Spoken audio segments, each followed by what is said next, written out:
Hash the Duke's secret bride war servants gray to the altar, and left in silk as his Duchess. Entry ***11 engine, **B, forced contract right arrow real love, narrator, **the Duke's valet Aldous Pembridge, heroine, **a maid/servant Duke, **the proud Duke of Thornwall, Lord Calder Ashwick. Setting, *** Cathedral right arrow Thornwall estate right arrow London season mood, ** brooding protective right arrow tender devotion film seed. West of the Divide 1934, stoic honor, duty turned genuine, a lone man who does right by the one society overlooks word target, * words. Part 1, The Grey Veil. I have served the Duke of Thornwall for 31 years. I dressed him the morning of his first fox hunt, when he was 9 years old and so determined not to show fear that his jaw ached from clenching it. I handed him his father's signet ring the afternoon that father breathed his last, and the whole weight of Thornwall descended onto shoulders that were not yet 20. I have tied his cravats, ironed his correspondence seals into his wax, poured his brandy on the nights he could not sleep, and stood a silent 3 paces behind him through Parliament sessions, country house parties, race meetings at Ascot, and one very ill-considered midnight duel in a field outside Bath that I have been sworn never to repeat. In 31 years I have seen Lord Calder Ashwick, the 6th Duke of Thornwall, afraid exactly twice. The first time was the afternoon they brought word that his younger brother Evander had been lost in the crossing from Calais. A storm, a capsized packet boat, a body never recovered. His Grace sat in this very library in this chair and did not speak for 4 hours. He did not weep. He simply went still in the way that a great tree goes still when the wind drops, and I understood then that some griefs are too large for sound. The second time was the morning of his wedding. I want to be careful here because I am a servant and not a storyteller, and I know the difference. What I will tell you is not a fairy story. It is what I saw, what I heard, what I carried in my chest for 3 years before I was given permission to speak it aloud. It is true in every particular. And if it occasionally resembles a fairy story, if the gray turns to silk, if the proud man is undone, if the one everyone overlooked turns out to be the only one who ever truly saw him, then I can only tell you that sometimes the world surprises even the most careful observer. It began, as so many things in that household began, with a letter. The letter arrived on a Tuesday in late October, sealed with the red wax of the Harwick estate in Shropshire, bearing the shaky hand of Lord Reginald Harwick, Viscount Harwick, who was dying and knew it. I brought it to his Grace on a silver salver, as was my habit with correspondence of rank, and stood at the window while he read it.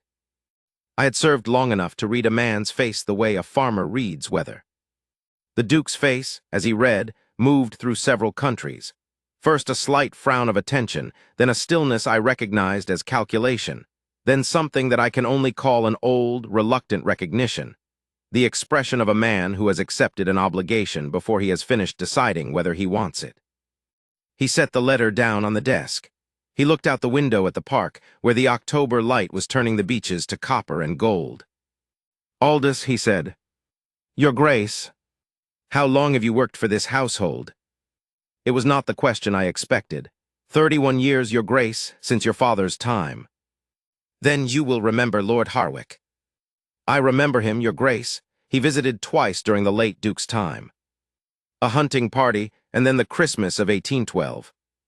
He was my father's oldest friend. The Duke was quiet for a moment. He is dying. I am sorry to hear it, Your Grace. He has one remaining concern. The Duke looked down at the letter again, as though confirming that the words had not rearranged themselves into something more convenient.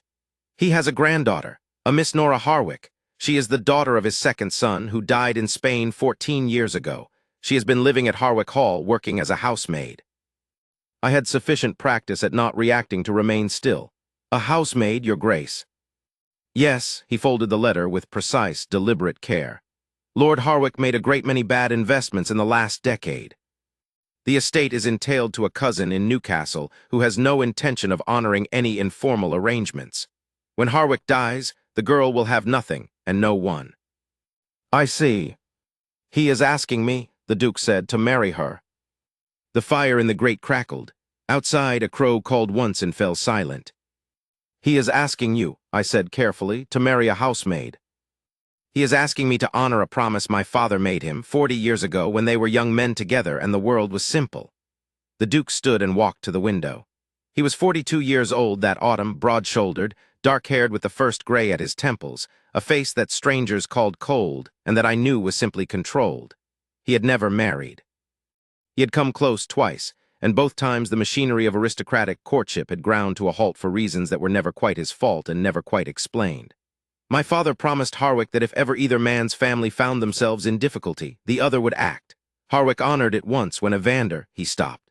When there were expenses associated with my brother's disappearance, Harwick paid them without being asked. He did not tell me until the letter arrived today. I absorbed this, and the girl, does she know? She does not, he turned from the window. Lord Harwick believes she would refuse if asked. She has, apparently, a strong sense of what is owed and what is not, and would not consider herself owed anything of this magnitude. Then how does he propose? A proxy marriage. The Duke said it as though he were reporting a strange geological formation, something unusual, worth noting, not yet fully assessed for danger.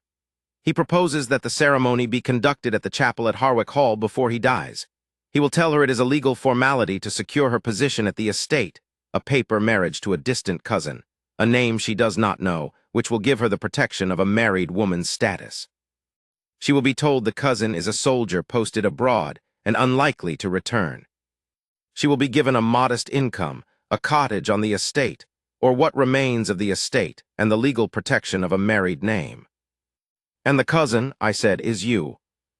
The cousin, the Duke said, is me. Another silence, the fire crackled. Your Grace, I said, this is, forgive me, this is not conventional. No, he agreed, it is not. The ton will not. The ton need not know, he said it quietly. The ceremony will be conducted by Harwick's own vicar in a small chapel with a dying man as the only witness of note. The marriage lines will be legal and registered. The girl will be protected. And that will be the end of it, unless circumstances change. And if they change? The Duke looked at me, and in his dark eyes I saw the thing I have already described. That reluctant, settled acceptance of obligation, the same expression he had worn when he took his father's ring. Then we will address that, he said, when it arises. We went to Shropshire on a Thursday in November, when the first frost had come, and the roads were hard under the carriage wheels. We went as Lord Harwick had arranged, quietly, without fanfare, with a small party. His Grace, myself, and the family solicitor, a thin man named Mr. Fortescue who had drawn up the proxy documentation and spent the entire journey with his leather satchel on his lap, and the expression of a man who had been asked to do something professionally uncomfortable, but had been paid well enough that his discomfort was bearable. Harwick Hall was a handsome old manor in the Shropshire hills, the stone the color of old cream, the gardens gone a little ragged from neglect. Lord Harwick met us in the great hall, or rather, was carried there in a bath chair, wrapped in blankets, his face the yellowish color of a man whose body was conceding a fight it had waged for several years. His eyes were still sharp. He took the Duke's hand in both of his own aged ones and held it for a long moment. Calder, he said, you came. I came, the Duke said. You look like your father. The old man's eyes were bright. He would have done this too. He would not have needed asking.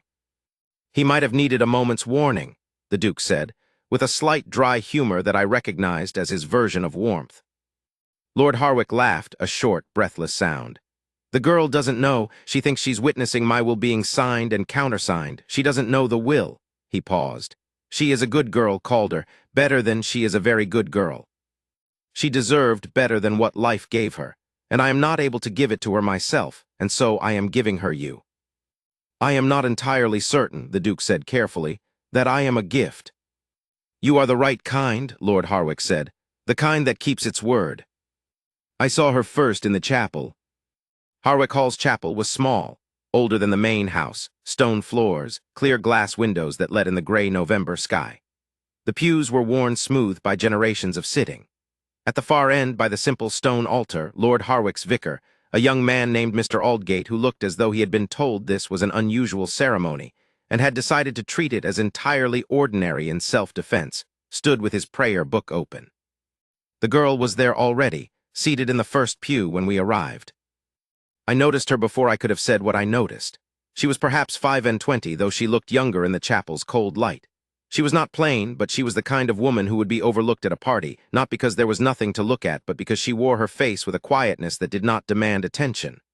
Brown hair, simply dressed. A gray wool gown, a servant's good gown, worn carefully, the hem let out once at the bottom.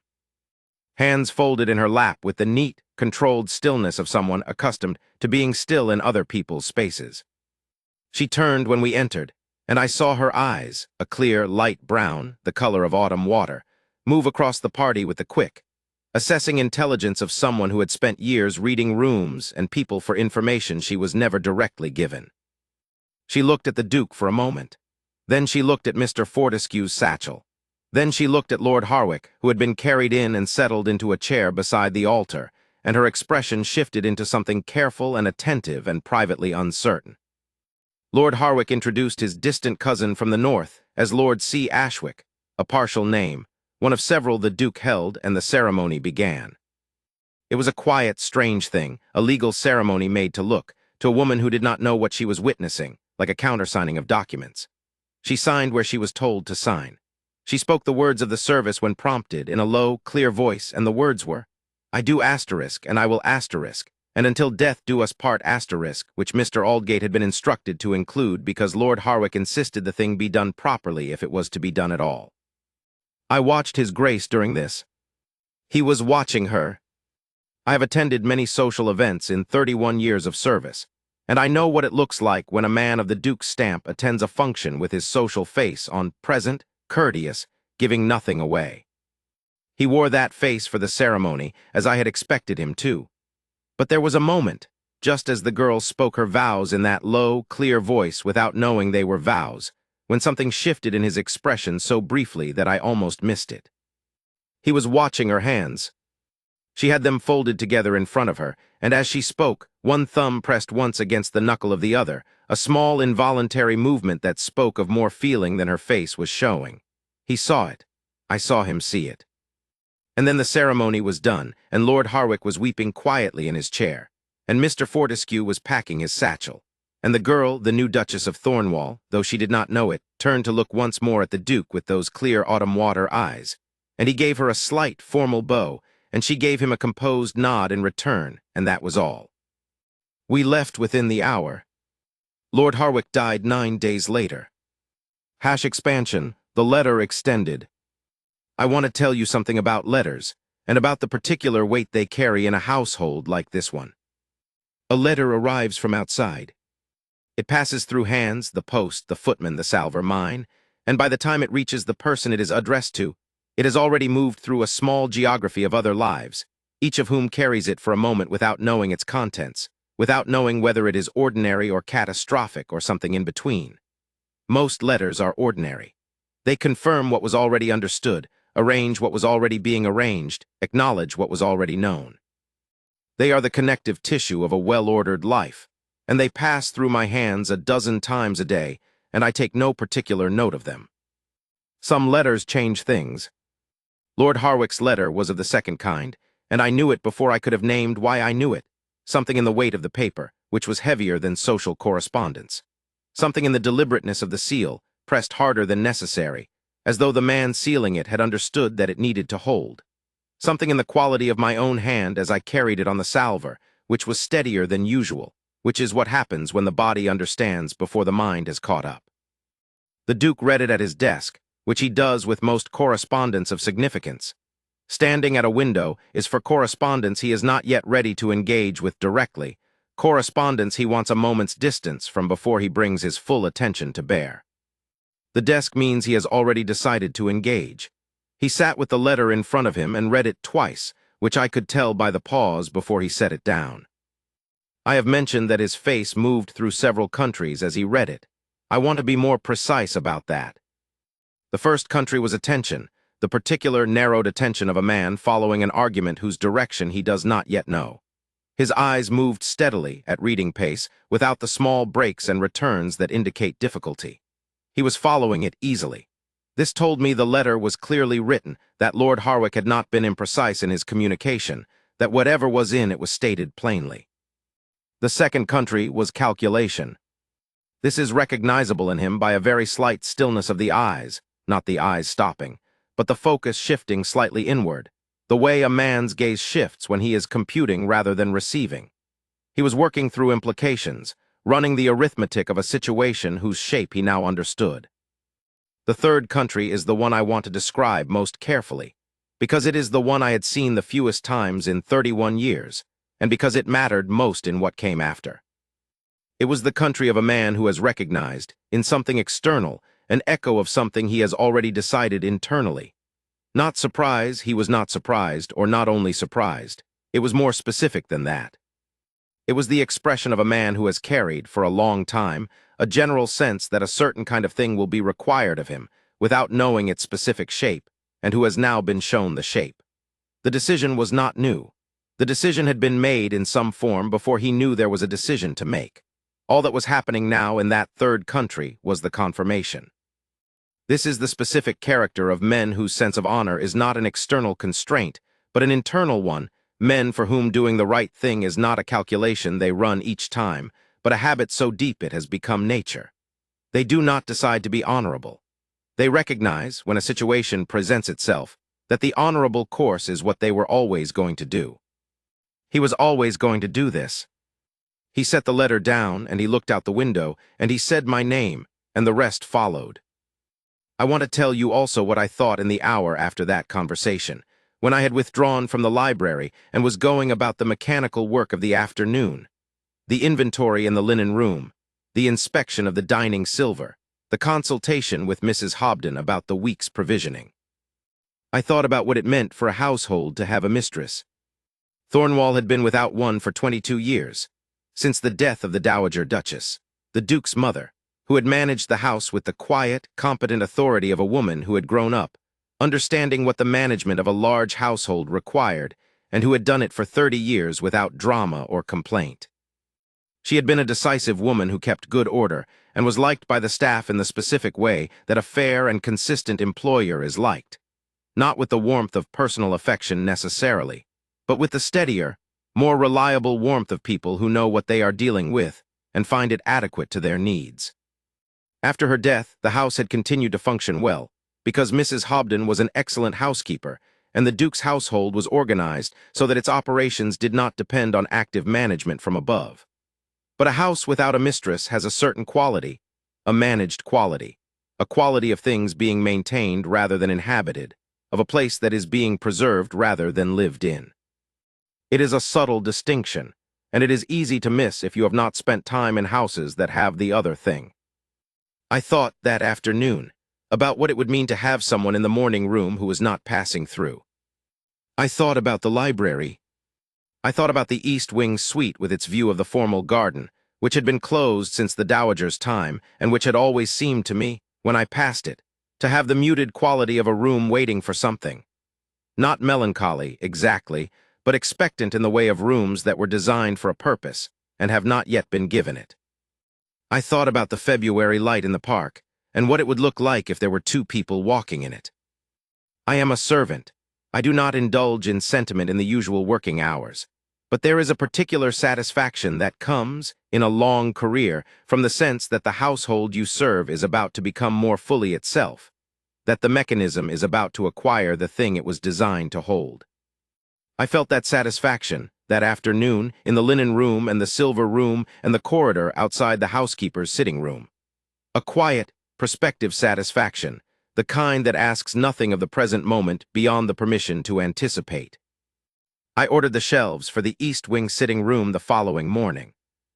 The drive to Shropshire was notable for one conversation that I have not yet mentioned, which occurred in the last hour of the journey, when Mr. Fortescue had exhausted his careful silence, and the Duke was looking out the window at the Shropshire hills coming down through their November gray, and the light had the flat, particular quality of a November afternoon that has decided against beauty and settled for honesty.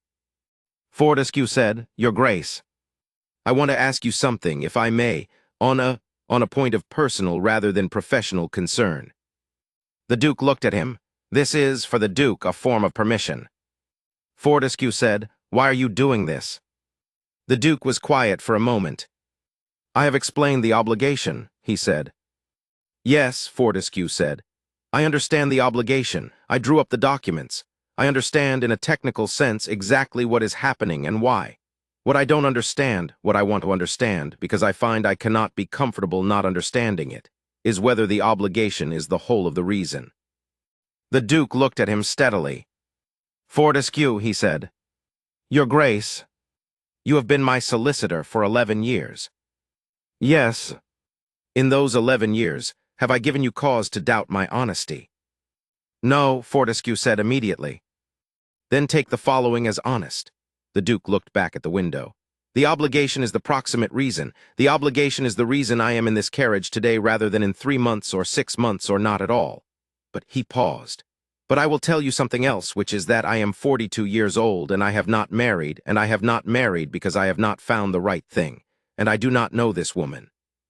I know what Harwick has said of her, and I know what her position has been, and I know something about the quality of a person who has been in a difficult position for 14 years and has not been diminished by it. That is what I know. He was quiet for a moment. The obligation brings me to the chapel today. What comes after the chapel, that is another matter entirely. Fortescue was quiet. I see, he said. Do you? The Duke said. I think, Fortescue said carefully, that I understand rather more of the situation than I expected to when I accepted this instruction. Good, the Duke said. That is probably appropriate. They drove the last hour in silence, and I attended to the window on my side, and the Shropshire hills came closer, and the sky remained honest. #2, Thornwall.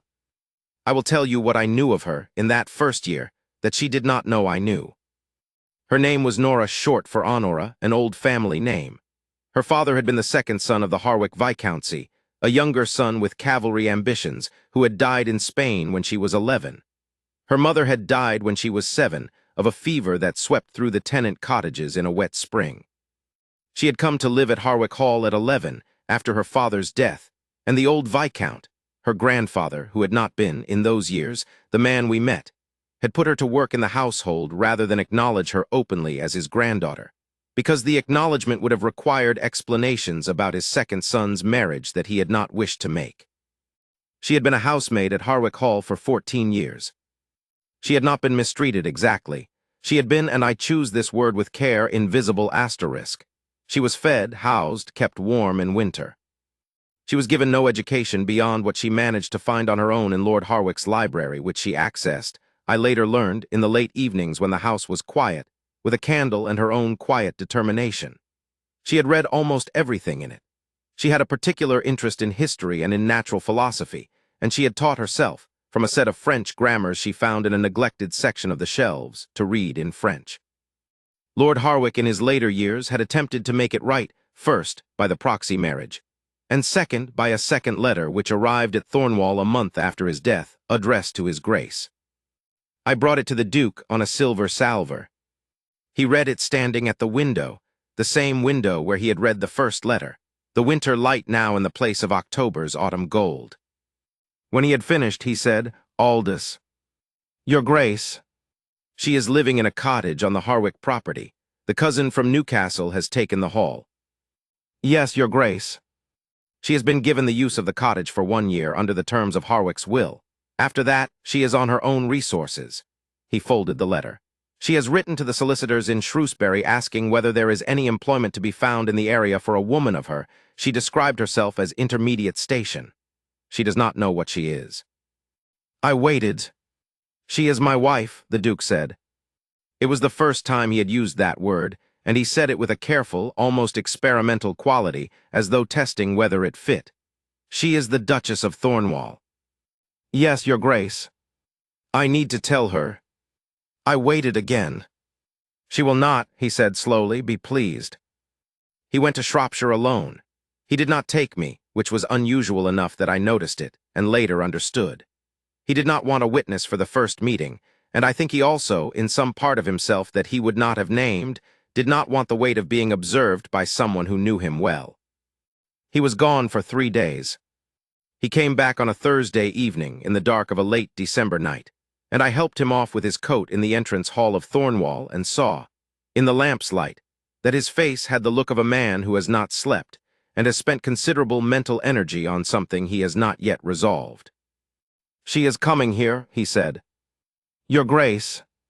She will arrive in a fortnight. She has requested, he paused. She has made several requests. They are reasonable requests. He handed me his gloves. She asked for an agreement in writing to be drawn up by Mr. Fortescue, the same solicitor who attended the ceremony, specifying the terms of the arrangement. Her own income to be hers independently of any decisions I might make. Her own sitting room and the use of the library.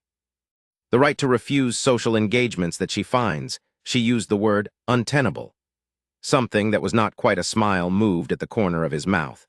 She also asked me to clarify, specifically, whether this was a real marriage or I believe her exact phrase was a protective fiction. And you told her? I told her it was legal. He walked toward the library and I followed.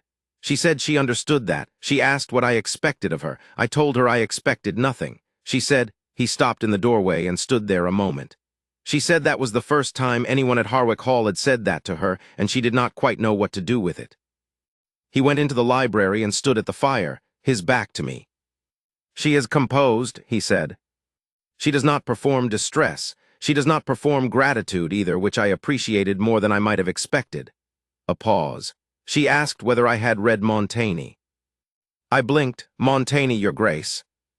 In French, she was asking whether I had read the asterisk essays in the original or only in English translation. Another of those almost smiles. I told her I had read him in translation and found him sufficient. She said the translation loses something and she preferred the original. He looked at the fire. Then she said she would need 3 weeks to set her affairs in order and she would come to Thornwall on the 15th of January. She bargained you down, I said. She did, he agreed, by 1 week. He was quiet for a moment. Make up the East Wing suite, he said. The one with the view of the formal garden, and order a new set of shelves for the small sitting room adjacent. She will want a place for books. She arrived on the 15th of January in a hired carriage with a single trunk and a hat box, and a satchel of her own that she carried herself rather than hand to the footman. The Duke met her at the door, not the staff, not me, the Duke himself in the cold gray morning light, and I watched from an upper window because I had not been invited to the doorstep, and I am not a man who goes where he has not been invited. She stepped down from the carriage and looked at the house. Thornwall is not a small house. It is 400 years of accretion, Jacobean stone and later wings in softer limestone, with a long approach through an avenue of limes. She looked at it for a moment with an expression I could not read from that distance, and then she looked at the Duke. He said something, she replied. He said something more. She gave a slight nod, the same composed, unhurried nod she had given him in the chapel at Harwick, and he stepped back and held the door. She walked into Thornwall with her satchel in her hand, and her gray wool coat buttoned to the throat, and that was how the Duchess of Thornwall came home. I was introduced to her formally that afternoon in the library, where the Duke had arranged for tea to be brought. This is Aldous Pembridge, the Duke said. He has been with this household since my father's time. He will be the one to address if you have any requirements that the housekeeper cannot manage. She looked at me. I am an old man, I was 63 then, and I have the kind of face that servants' faces tend to acquire. Composed, attentive, calibrated to reveal exactly as much as is useful and no more. She looked at it for a moment with those autumn water eyes, and I had the peculiar sensation of being accurately assessed. How do you do, Mr. Pembridge? She said. Very well, Your Grace, I said. And welcome to Thornwall. She looked briefly as though the asterisk Your Grace had startled her, not unpleasantly, but as one is startled by a sound in a quiet room that turns out to be welcome. Thank you, she said. I expect I will have many questions in the first weeks. I hope you will be patient with them. It is what I am here for, Your Grace. She nodded and turned back to the tea tray, and poured for herself and the Duke with the neat efficiency of someone who has poured tea for other people for many years and is now, for the first time, pouring in a room where she is also a host.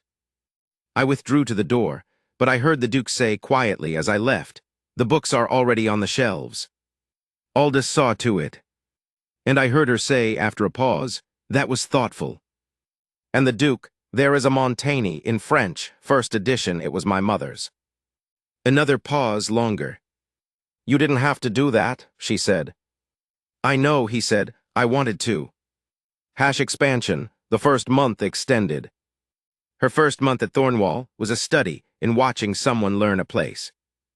I have seen a great many people arrive in a house for the first time, and they fall broadly into several categories. There are the people who arrive already performing their relationship to the house, who take possession of it immediately, who project ownership or ease or enthusiasm before they have understood anything about where they are. There are the people who arrive diminished by it, who are overawed by size or history or the established order of things, and who spend their first week slightly smaller than their usual size, waiting for permission to take up their normal space. There are the people who simply don't notice houses, who are present in them in the way of people who would be equally present anywhere, for whom the specific character of a specific place registers no more than background. She was none of these. She arrived and she attended. She spent the first 3 days moving through the house with the systematic thoroughness of a surveyor, not obtrusively, not with the air of someone who is assessing rather than inhabiting, but with the particular quality of attention that belongs to a person who understands that a place has a logic and is trying to learn it before she starts asking it to be different. She opened windows she did not intend to keep open, to see what they showed. She went into rooms she had no immediate reason to be in, briefly, simply to know what they were. She walked the kitchen garden in the second morning, in her gray coat, with the cook's assistant, Mrs. Price, trotting alongside trying to explain the layout, and asked questions about what had been grown there in previous years, and what the soil conditions were like in the southern bed, and whether the espaliered pears on the east wall were producing well. Mrs. Price, who was 19 and had not expected to be asked about espaliered pears by a duchess, said she believed they were, Your Grace, and that the head gardener, Mr. Penn, would know better. The Duchess said she would speak with Mr. Penn, and did so that afternoon for 40 minutes in the kitchen garden itself, with Mr. Penn showing her the condition of the beds and the state of the forcing house and the work planned for the spring. Mr. Penn came back to the kitchen gardens with the look of a man who had not expected to be asked intelligent questions about his work by someone who listened to the answers, and had follow-on questions that showed the previous answers had been received and integrated. She knows about gardens, he told Mrs. Hobden that evening. She knows about a great many things, Mrs. Hobden said. She asked me about the apple varieties in the orchard, Mr. Penn said. She wanted to know which were the old varieties and which had been brought in the last 20 years, and whether we'd kept any of the records of what the Dowager Duchess had planted. And had we? We had, there in the estate office somewhere with the other old records. I told her so, and she said she'd like to look at them when I had a chance to find them. He paused. She said she wanted to know the place's history, not just what it is now, but what it's been. She said a garden tells you a great deal about who has lived in a house. Mrs. Hobden received this and processed it and said nothing further, which is her way of indicating that the information has been incorporated into her developing view of a situation. The notebooks. I want to describe what happened when she gave him the notebooks, because it matters and because I was there or near enough to there. She brought them to dinner on a Thursday evening, as she had said she would, in a cloth bag she carried herself. She set them on the sideboard when she came in, as one sets something one has decided to bring but is not yet decided about giving, and they sat there during the first course and the second course, and she and the Duke talked about the North Field and about the agricultural survey report he had received that week from his land steward, and neither of them mentioned the bag on the sideboard. In the interval between the second and third courses, when I had withdrawn briefly to consult with the footman about the next dish, she apparently took the bag from the sideboard and set it on the table between them. When I came back in, it was there. The Duke looked at it. "The notebooks," he said. "Yes," she said. He did not immediately reach for them. He looked at them for a moment in the way he looks at things he intends to attend to fully and wants to be certain of before he begins. "How many are there?" he asked. "7," she said, "though the 7th is not complete." "How long have you been keeping them?" "Since I was 17. The first 2 they are a great deal more tentative than the later ones. I was still finding the voice." She paused. "I am telling you that by way of warning that the early ones are substantially inferior to the rest." "I will read them in order," he said. "The development of a voice seems to me important to understand." She looked at him. "All right," she said, and pushed the bag toward him slightly, not handing them over, but moving them into the space between them and slightly closer to his side. He took the first notebook from the bag, He set it in front of him on the table, beside the remains of the fish course, and opened it and read the first page. I refilled the wine. He read the first page, and the second, and the third. He set the notebook down after the fourth page and looked up at her. "You were arguing with Locke," he said. "I was 17, she said. Locke seemed like an appropriate place to start. "Who gave you Locke?" "Lord Harwick's library had a good edition. The older one, the first, with the marginalia from the previous owner. I found the marginalia useful. Someone had been disagreeing with Locke before me, which was encouraging." "Who was the previous owner?" "I don't know. A woman, I think. The handwriting is very small and very neat, the way women's handwriting used to be in the previous century when they were writing to take up as little space as possible. But the arguments are, she was not a small thinker. She was substantial. She was right about the property argument before I was." He looked at the notebook. "She would have liked knowing you had read her notes." "Yes," she said. "I thought about that sometimes. At night in the library, the sense of being in a conversation across time, with people you'll never meet, who had thoughts before you had yours and whose thoughts made yours possible." She paused. "Books are a very efficient form of that conversation. You can access centuries of it in a single library if the library has been well chosen." And Harwick's was well chosen. In some ways. Not intentionally, I think it was accumulated rather than curated. But accumulated over 3 generations, which meant it had things that no one would think to buy now, and that can't be found easily anymore. He picked up the notebook again and read another page. He was entirely present in it, not the social present, the other kind, the kind where the room has fallen away. I withdrew to the door and stood there, and the dinner continued around them in the way that dinners sometimes continue when the people at the table have found something more interesting than the dinner. It was in the 3rd week of January that I began to understand something I had not yet named.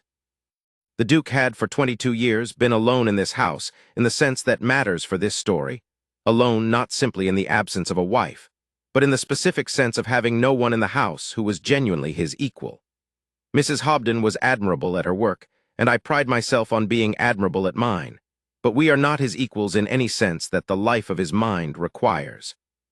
His friends, Lord Vane, and 2 or 3 others who visit occasionally, provided that kind of company when they visited. But they visited, and then they left, and the house was the house again. She was there. She was there in the morning when he came down to breakfast, and in the library when he came in after the morning's correspondence, and at the dinner table in the evening, and sometimes in the kitchen garden when he walked through it on his way to the estate office, and occasionally in the estate office itself, asking Mr. Calloway a question about the drainage estimates that had come in from the surveyor. The house changed. Not dramatically, it was not a house that went in for drama, but it changed in the way that a room changes when a window is opened. Not louder, not busier, not more chaotic. Simply more itself, more present, more inhabited, more alive in the quiet, specific sense of a place where more than one person is fully there. I noticed it in small things. The library fire was always lit earlier now, because she was in the library earlier, and the library fire being already lit when the Duke came in meant that the library was different, prepared, inhabited, ready. The kitchen garden had been visited twice since her arrival by people who were not gardeners, which was 2 more times than it had been visited in the previous year by anyone but Mr. Penn and his assistant.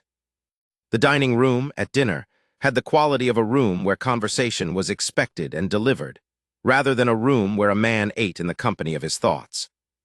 The East Wing suite had flowers in it. She had asked, with a kind of uncertain diffidence that was unusual in her, whether she might have flowers in the sitting room, not formally arranged flowers, but garden flowers, the kind that go in a jug rather than a vase. Mrs. Hobden had arranged this with Mr. Penn, and now there were flowers in the East Wing sitting room, and occasionally I could see them through the sitting room door when I was in the corridor, and they were exactly right for the room in a way that the empty room had not been. I noticed it in the Duke.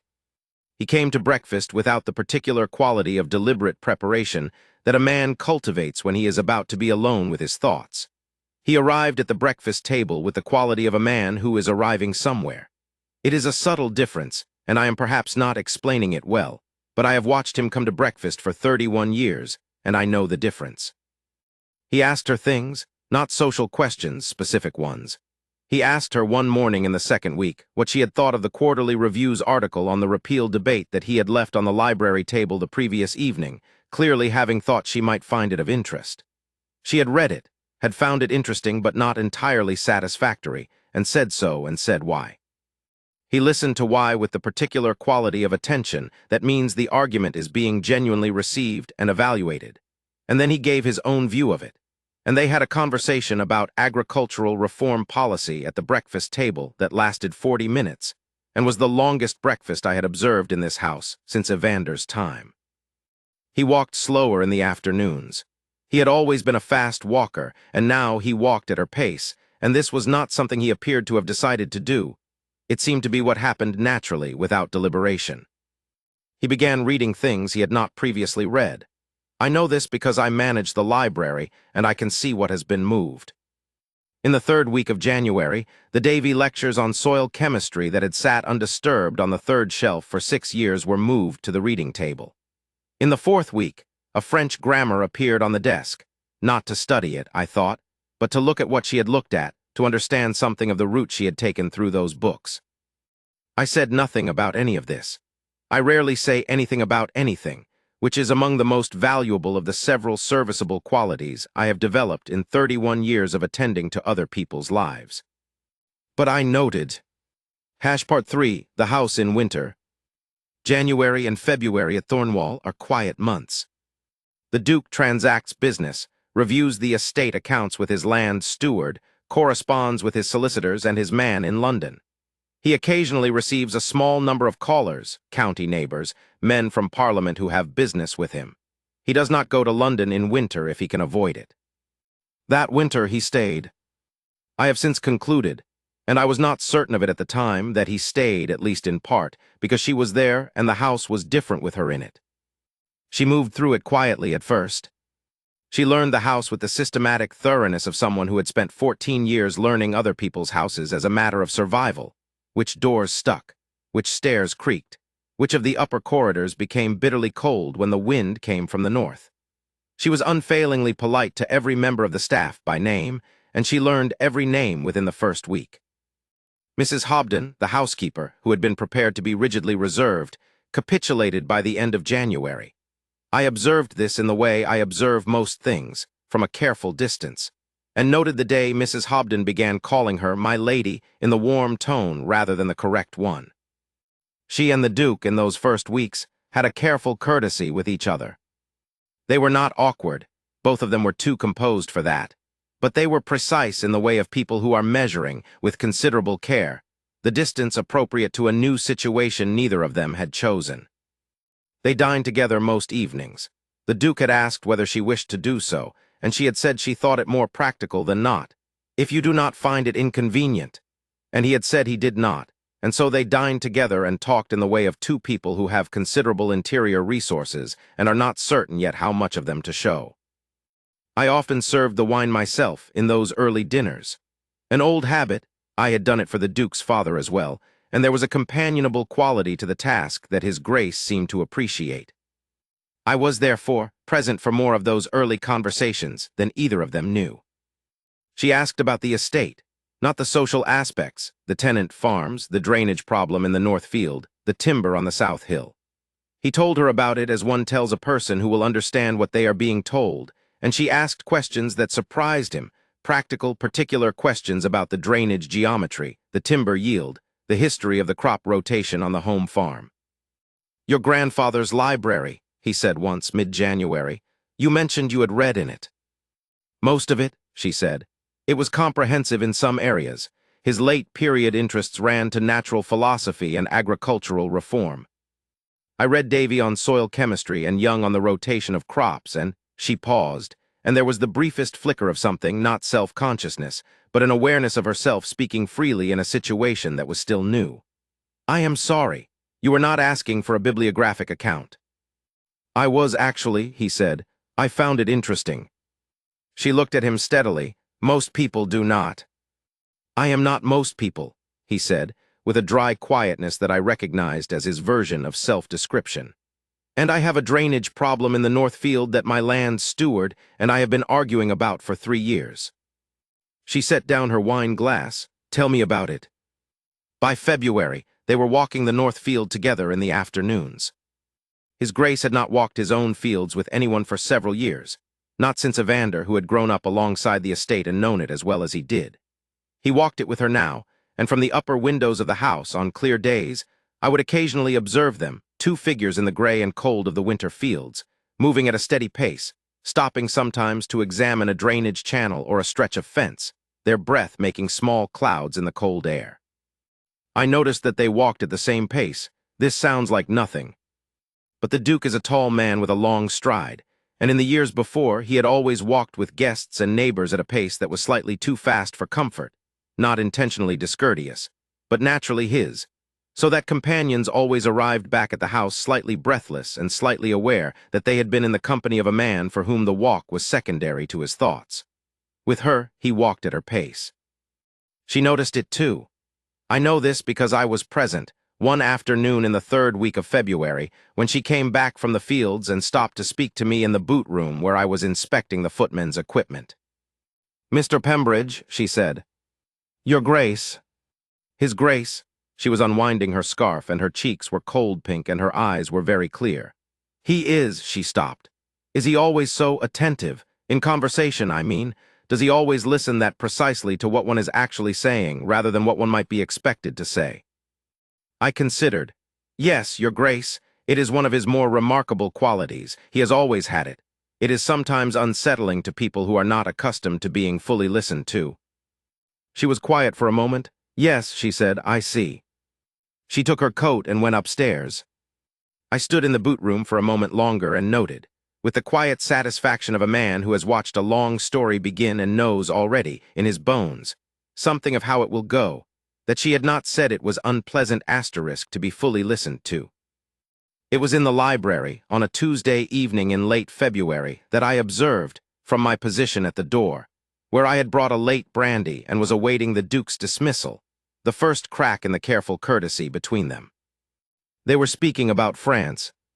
She had been reading her Montaigne, in the French edition that had been his mother's, and he had asked some question about a particular essay, and they had been discussing, for some time, the question of whether a man's character is fixed, or whether it can be remade by circumstance and choice. The Duke had the moderate, careful view that character is largely fixed, and what appears to be change is rather a better revelation of what was always there. She had the contrary view, put forward with a quiet precision that did not suggest she expected to be agreed with, but did suggest she had thought about it considerably. Montaigne would say, she said, that the self is not a fixed thing at all, it is in constant motion. The man who wakes this morning is not entirely the man who woke last week. That seems to me, the Duke said, a useful argument for avoiding accountability. It seems to me, she said, a useful argument for giving people room to become better than they have been. A brief pause. Or for believing that one might oneself become something one was not. He looked at her then. She was holding the book in her lap, and she met his look with the steady, level regard that was, I had by now understood, her default, not defiance, not challenge, simply a refusal to look away from things. "Was that," he asked quietly, "the thought that kept you going at Harwick?" She did not answer immediately. The fire crackled.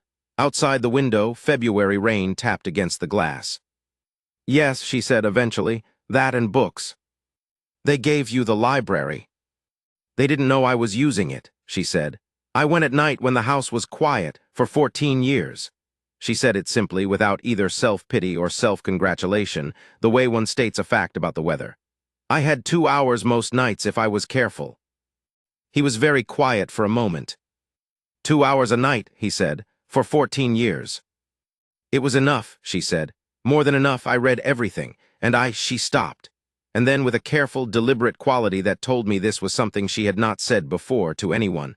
I wrote also, not formally, notes on what I read, arguments with the authors when I disagreed with them. I have several notebooks." "What do they contain?" She looked at him steadily. "Arguments with Hume about the nature of causation, a critique of Malthus that I believe is substantially correct, a comparative analysis of the drainage methods described by Young and Davy and their applicability to the specific soil conditions of the Shropshire clay belt." She paused. "And about 40 pages on Montaigne." The Duke sat very still. "I should like," he said, with the careful precision of a man who is choosing his words so as not to break something fragile, "to read them, if you are willing." She looked at him for a long moment. "No one has ever asked that before," she said. "I know," he said. "That was my point." Part 4, the season arrives. Spring came, and with it, the prospect of London. The Duke's London season began in April, as it always had Parliament, a series of social obligations that he discharged with the same steady, competent thoroughness he applied to everything. He went to London every spring. He had a house in Grosvenor Square. He had always gone alone, or in the company of his man of business and his personal staff. This year he had a wife. He brought the matter up at dinner, in mid-March, with the same careful directness that had characterized all of his dealings with her. He said he had obligations in London during the season, and that it was, he paused here, conventional for a duke's wife to accompany him. He said he understood that this would represent a significant change from what they had discussed in January. He said he did not wish to require it, but he also wanted to be honest that her absence would generate questions that would be easier to address if she were present. She listened to all of this with her usual attentive stillness. "People will want to know who I am," she said. "Yes. And when they find out," she stopped, "they will find out eventually that I was a housemaid." "Yes," he said, "they will. And that will be," she seemed to be measuring the situation with an internal instrument, "that will be difficult for you." "It may be," he said. "I am not concerned about that." She looked at him. "You should be." "I am more concerned," he said, with a quiet deliberateness that I noted, "about whether it will be difficult for you." A silence. "It will be," she said honestly. "I know what they will say." "Yes, so do I," he met her eyes. "I am asking whether you are willing to face it." Another silence, longer than the first. The candles in the dining room threw a warm light across the table and across her face, and she was looking at him with an expression I had not seen on her before. Not the composed assessment I was used to, not the careful curiosity, but something quieter and more uncertain, as though she were consulting an internal compass and finding it slightly turned around. "If I come to London," she said carefully, I will need to be honest about what I am, where I came from. I won't pretend to be other than I am." "I have not asked you to." "Society will expect it." "Society," he said, with a dry precision that I recognized as close to his sharpest feeling, "has never been especially useful in determining what I do or don't do. I should find it a shame to begin consulting it now." She was quiet for a moment, and then very slightly she smiled. It was the first time I had seen her smile fully, not the small, contained, careful arrangement she sometimes offered in conversation, but a real one that changed her whole face and made her, for a moment, luminously, completely herself. "Then yes," she said, "I will come to London." We arrived in Grosvenor Square on the 1st of April. The London house had been made ready by the advance staff, and it was in good order when we arrived, fires lit, flowers in the hall, the right mixture of formality and welcome that a ducal establishment provides. She moved through it, as she had moved through Thornwall, with her systematic, quiet attention, learning it, cataloguing it, making it known to herself. That evening, the Duke's friend, Lord Bartholomew Vane, came to call. Lord Vane was one of those men who occupy, by temperament and presence, more space than their physical dimensions justify.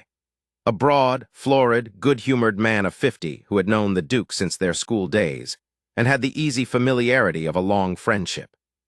He came to dinner without formal invitation, as was his custom, with a bottle of excellent claret under his arm and the cheerful confidence of a man who expects to be well received. He was also, and I observed this carefully, from my position at the sideboard, surprised.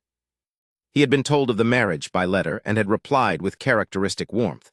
But I think he had not, in the way of a man who has known his friend for 30 years, quite imagined her as a specific, actual person until she rose from the drawing-room sofa and offered her hand and said, "Lord Vane, I am very glad to meet you.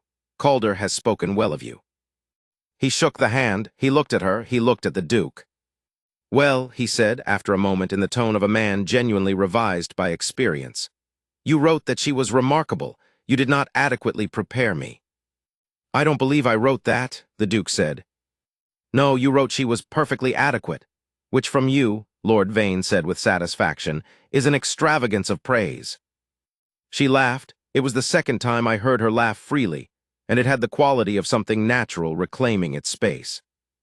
Over dinner, Lord Vane, with the slightly reckless sociability of a man who trusts himself to land well, asked her directly, "You were at Harwick Hall, were you not before? In what capacity?"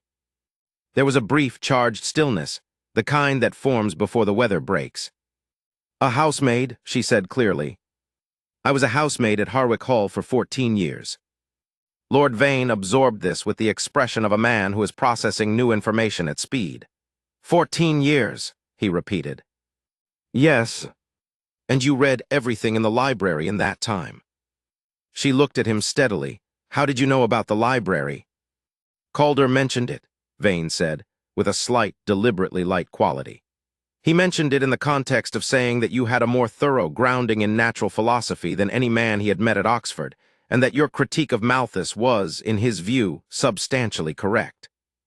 She looked at the Duke. The Duke was occupied with his wine glass in a manner that was, I noted, specifically designed to avoid direct eye contact. He said that, she said. He said rather more than that, Vane said cheerfully, but I promised to be discreet. The Duke set down his wine glass. Vane.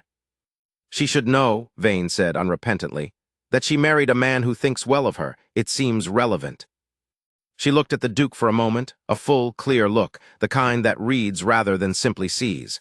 And then she looked back at her plate and ate and said, It is relevant, in a quiet voice that carried a great deal of weight. Expansion, London and the season extended.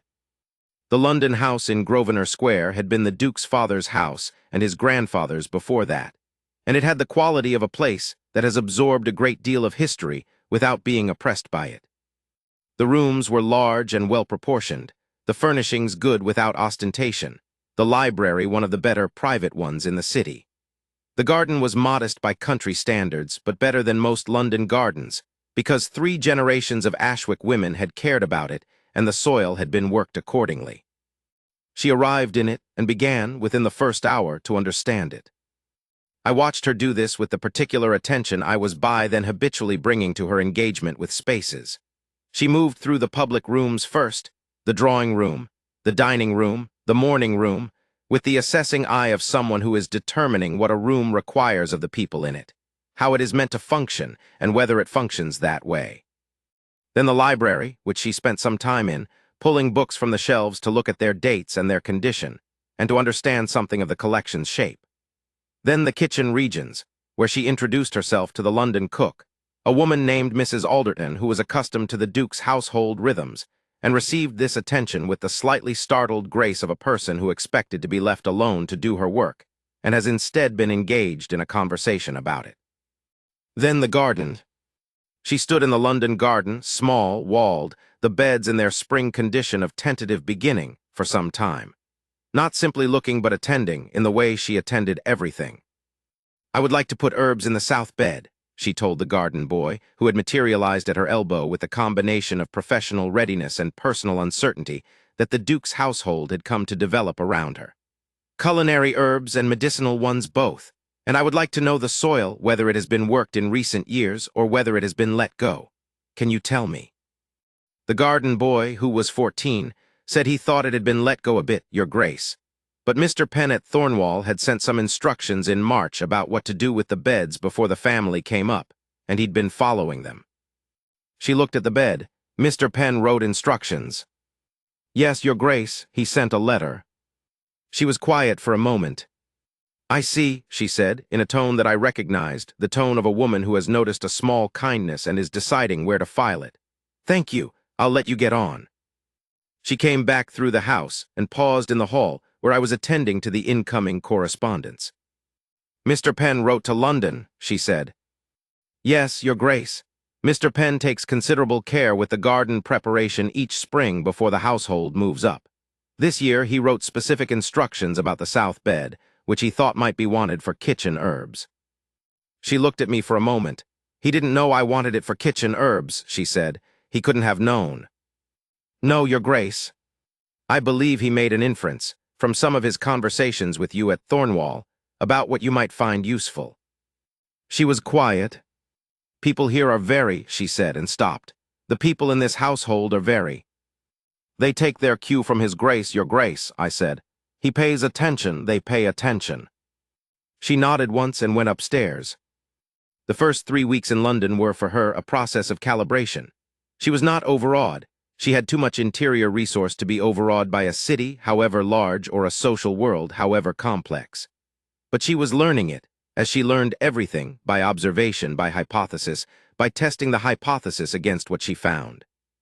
She went to 2 morning calls with the Duke's cousin, Lady Marham, who was a pleasant woman of 40 who had offered herself as an introduction to the relevant social geography. She went to an evening assembly at Lord and Lady Fenwick's, where she spoke to perhaps 15 people and was spoken to by perhaps 20, and where she observed, with the precision of a naturalist categorizing a new ecosystem, the various modes in which people received her. There were 3 modes. The first was genuine curiosity, people who were interested in her as a novelty or as a person or both, who asked her questions and listened to the answers and asked further questions. She found these people, of whatever social rank, interesting and was willing to be interesting back.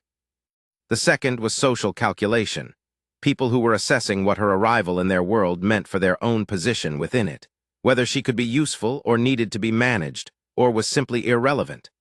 She identified these people quickly and gave them the minimum required by social form without investing more. The third was the mode that Lady Crowford would later exemplify, but which she encountered in miniature form at Lady Fenwick's in a woman she did not name when she described the evening to the Duke at dinner the following night. Dismissal. People who had determined, before speaking to her, that she was not worth serious attention, and who spoke to her in the way of people discharging an obligation, briefly, from a height, without waiting for the response. 3 modes, she said at dinner: curiosity, calculation, and dismissal. Yes, the Duke said, in approximately that proportion. The first is manageable, the second is predictable, the third, she considered. The third I find I need to think about because my instinct is to respond to it with a directness that may not be. Not what? Not strategically optimal, she said. He looked at her. What is your instinct? To say exactly what I think, she said. To simply state things, what I know, what I have observed, what I believe, not combatively, simply present. A pause. At Harwick I didn't do that, I stayed quiet. I found that staying quiet was safer. And now? Now, she said, I find I'm less patient with it, with the staying quiet. I'm not certain whether that is wisdom or impatience.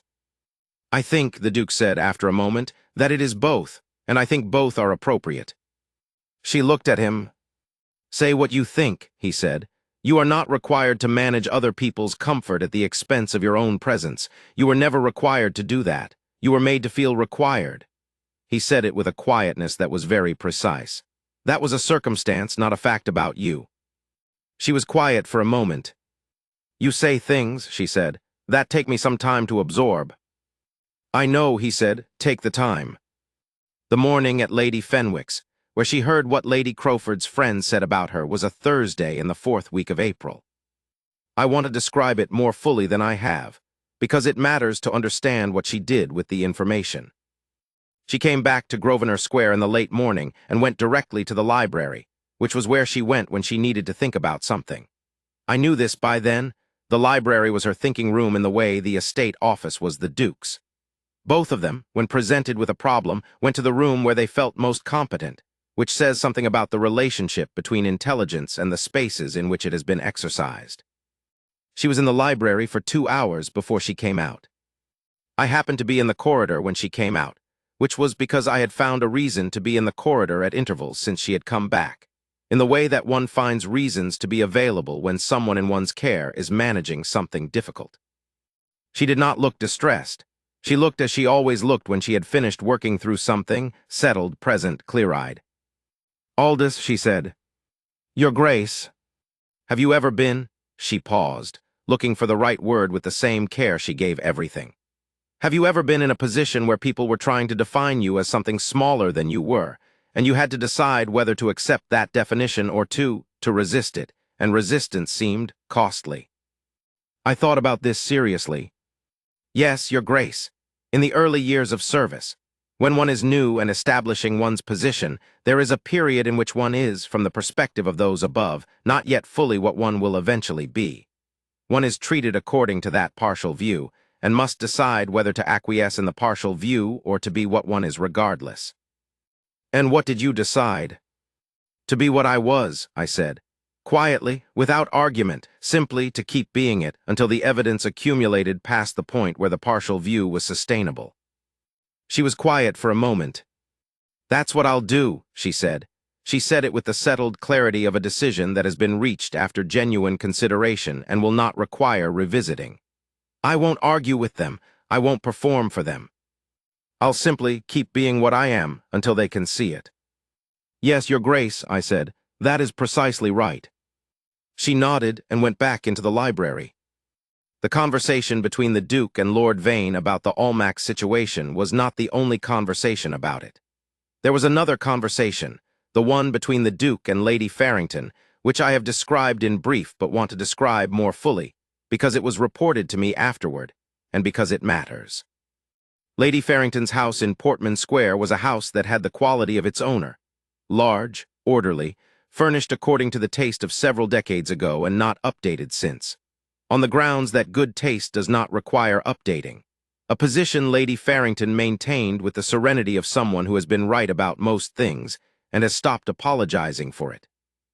The Duke was received in the morning room, where Lady Farrington sat in a chair by the window with the combination of apparent fragility and actual acuity that very old women of her kind sometimes produce, as though the physical arrangement has simplified down to the essentials, and what remains is entirely clear. She offered tea, he accepted. She poured it herself, with the steady hands of a woman who has been pouring tea for 80 years and sees no reason to stop. You've come about the voucher, she said. Yes. Sit down, he sat. Tell me about her. He told her. He told her about the proxy marriage and Lord Harwick's request, and the promise made 40 years ago. Lady Farrington listened with the steady attention of someone who has heard a great many people's accounts of why they did things, and who has a well-developed sense of the difference between reasons and the true reasons. When he had finished, she said, "That is the history." Yes. I asked about her, Lady Farrington said, not about the history. He was quiet for a moment. He told her about the notebooks, about the Montaigne in French, about the critique of Malthus that Lord Vane had been unable to find the flaw in, about the North Field and the drainage channels, and the way she walked in February in the cold, and pointed at things and explained why the existing analysis was insufficient. He told her about the paper he had written to the Royal Society in February and the reply that had come back in March. He told her, in the slightly flat, precise tone he uses for things he is not yet comfortable saying in the vocabulary they deserve, that the house at Thornwall was different with her in it, that the library was different, that he found, without having decided to, that he was in the library more often in the evenings, and that this was because the library had become the room where she was. He told her about the balcony at Grosvenor Square, and sitting in the evening light. He told her about the chair. Lady Farrington listened to all of this. Then she asked the question I have already mentioned.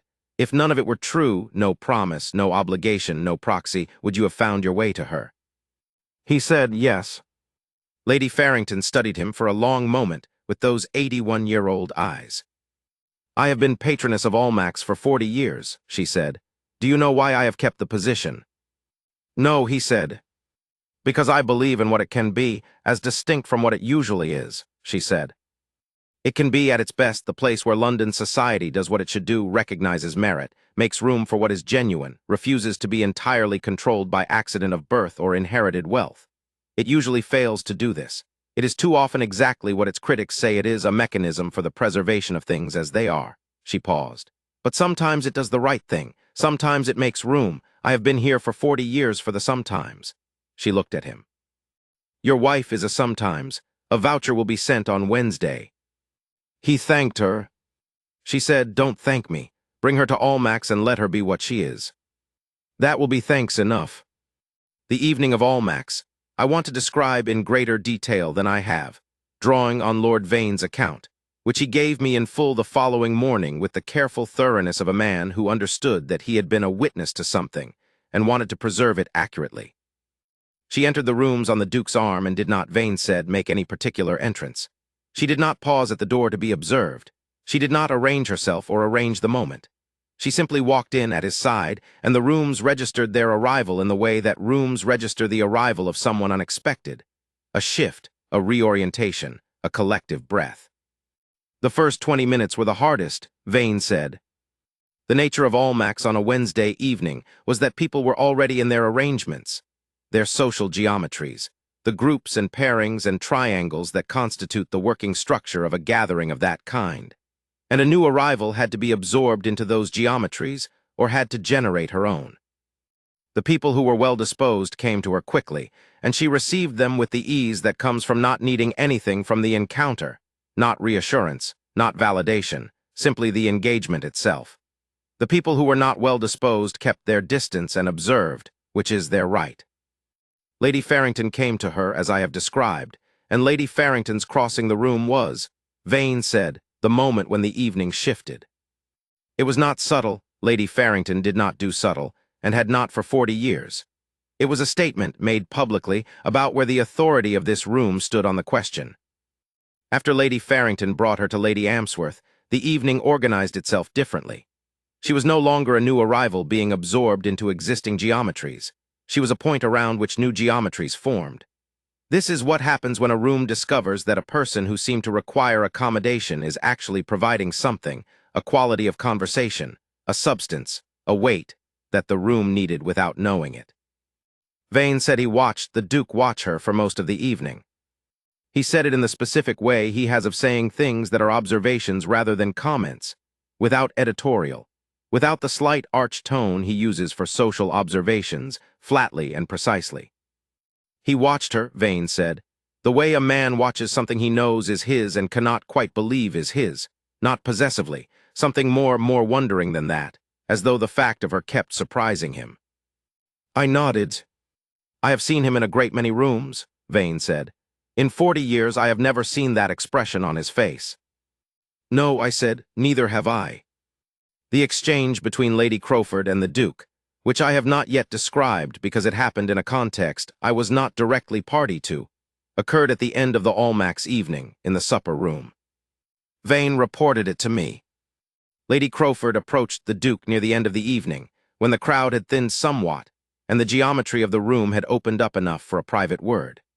She was, Vane said, carrying herself with the particular quality of a woman who has revised a position and has not entirely decided whether she is comfortable with the revision. She said, Your Grace, I find I must revise something I said last month. The Duke said nothing. He was, Vane observed, entirely composed. I said I implied that your wife was unsuitable, Lady Crowford said. I spoke from a very incomplete picture. I have a more complete picture now, and I find the original judgment it was not well-founded.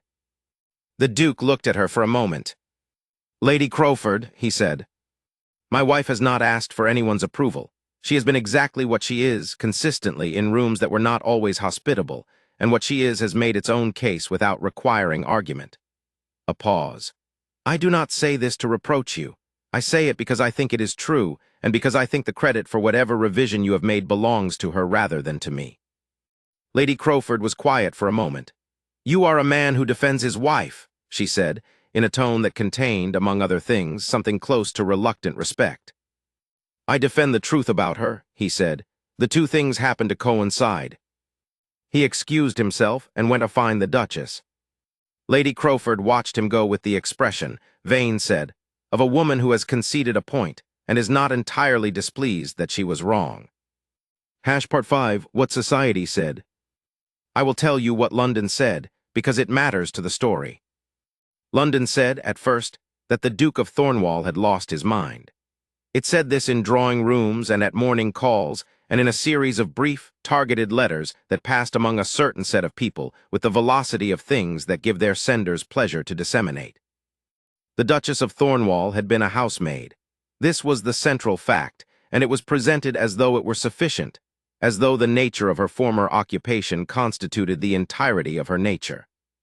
Lady Crowford said it first, at a card party at her house in Berkeley Square in the last week of April.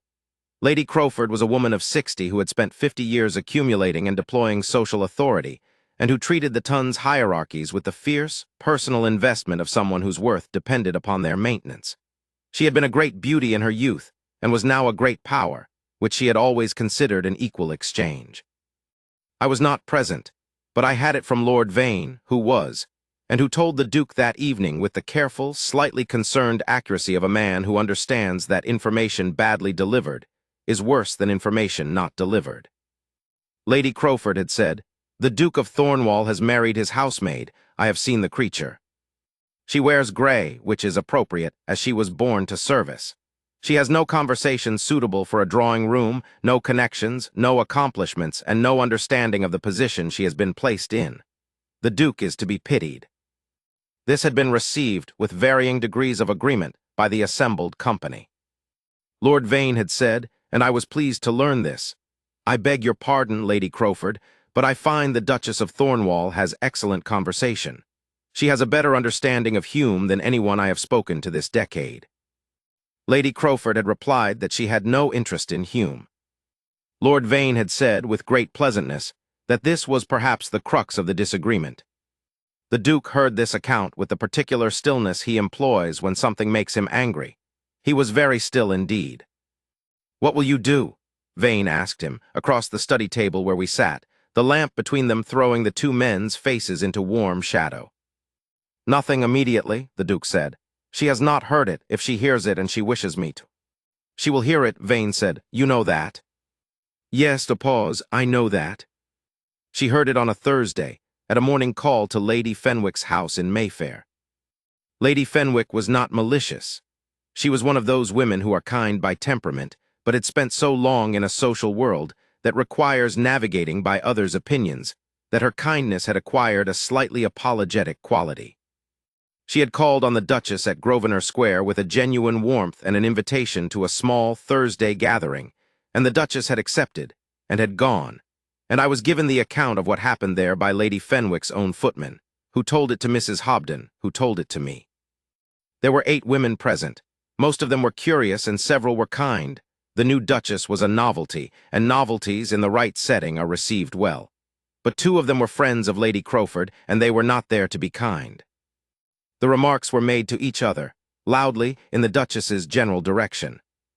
The words used included unsuitable and extraordinary presumption, and the poor Duke, and finally, delivered with a particular satisfaction that I found, on hearing it reported, close to criminal.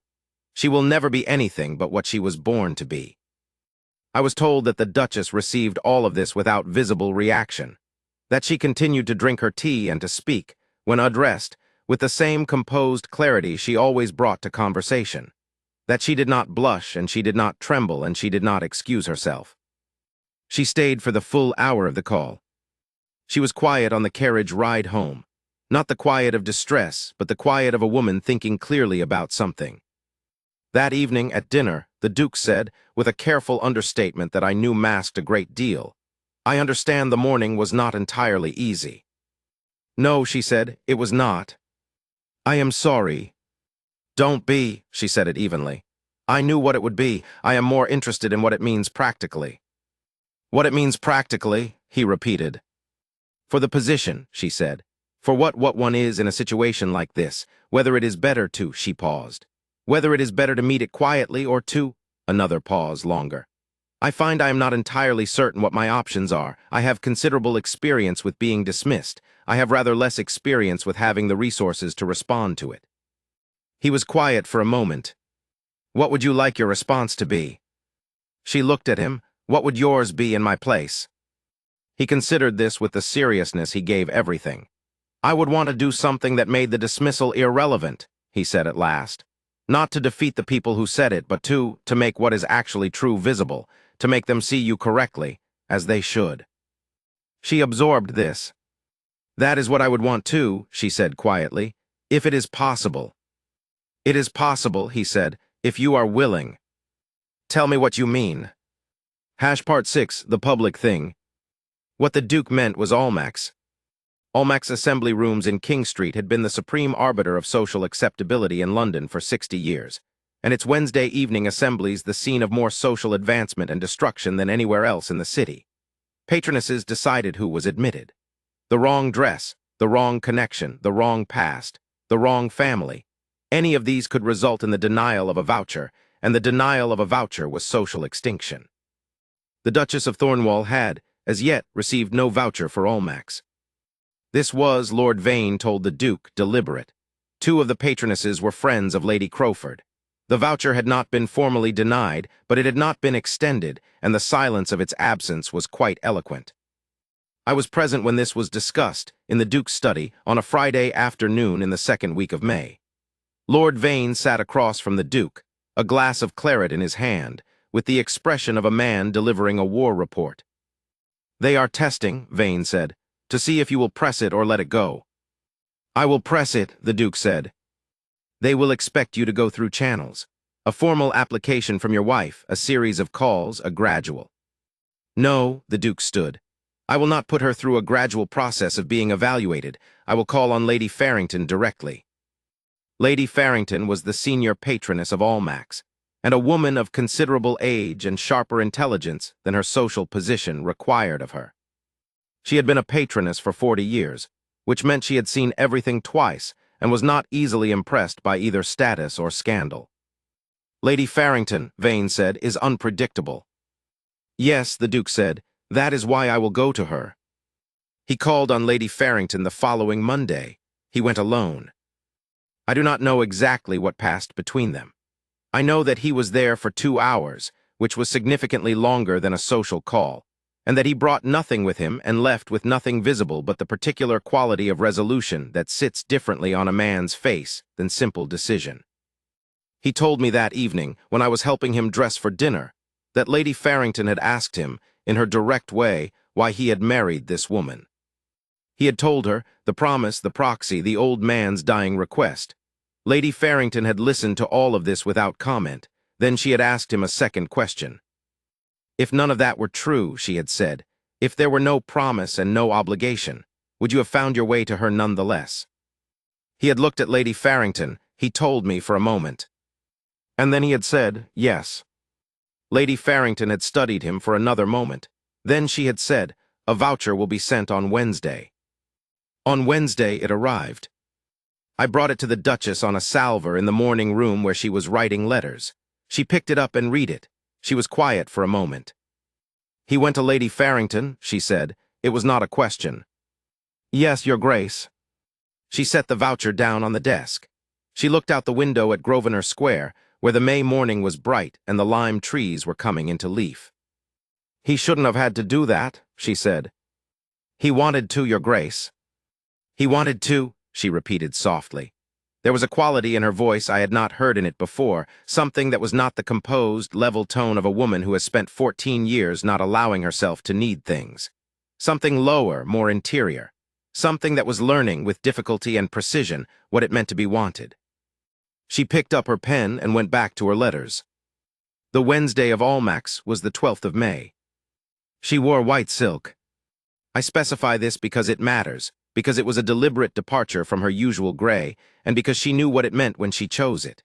The gray had been her armor at Harwich and her choice at Thornwall and her camouflage in London. The white was something else. It was an arrival, a declaration, a refusal to minimize herself for the comfort of people who preferred her invisible. She came downstairs that evening, and the Duke was waiting in the entrance hall. He looked at her, and there was no trained composure in it. He simply looked at her for a full moment with the unguarded quality of a man whose interior life has stepped forward without his quite intending it. "You look," he said, and paused and found the word, "extraordinary." "I feel somewhat conspicuous," she said. "Good," he said, "that is the point." He offered his arm. She took it not, as she had taken it at Thornwall, with the polite care of a woman accepting assistance, but with the steady, deliberate quality of a woman placing her hand somewhere it belongs. They entered Almack's at 9:30. I was not inside. Servants did not attend. But Lord Vane told me afterward, with considerable relish and the satisfied air of a man who has witnessed something he will be telling for the rest of his life.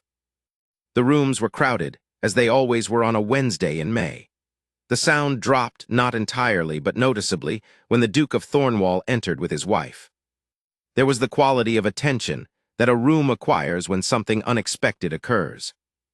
She walked through the attention as she had walked through Thornwall, as she had walked through the morning call at Lady Fenwick's, with the level, unhurried, unperformed composure of a woman who has spent years in rooms where her presence was considered irrelevant, and has learned, slowly and precisely, that rooms are not good judges.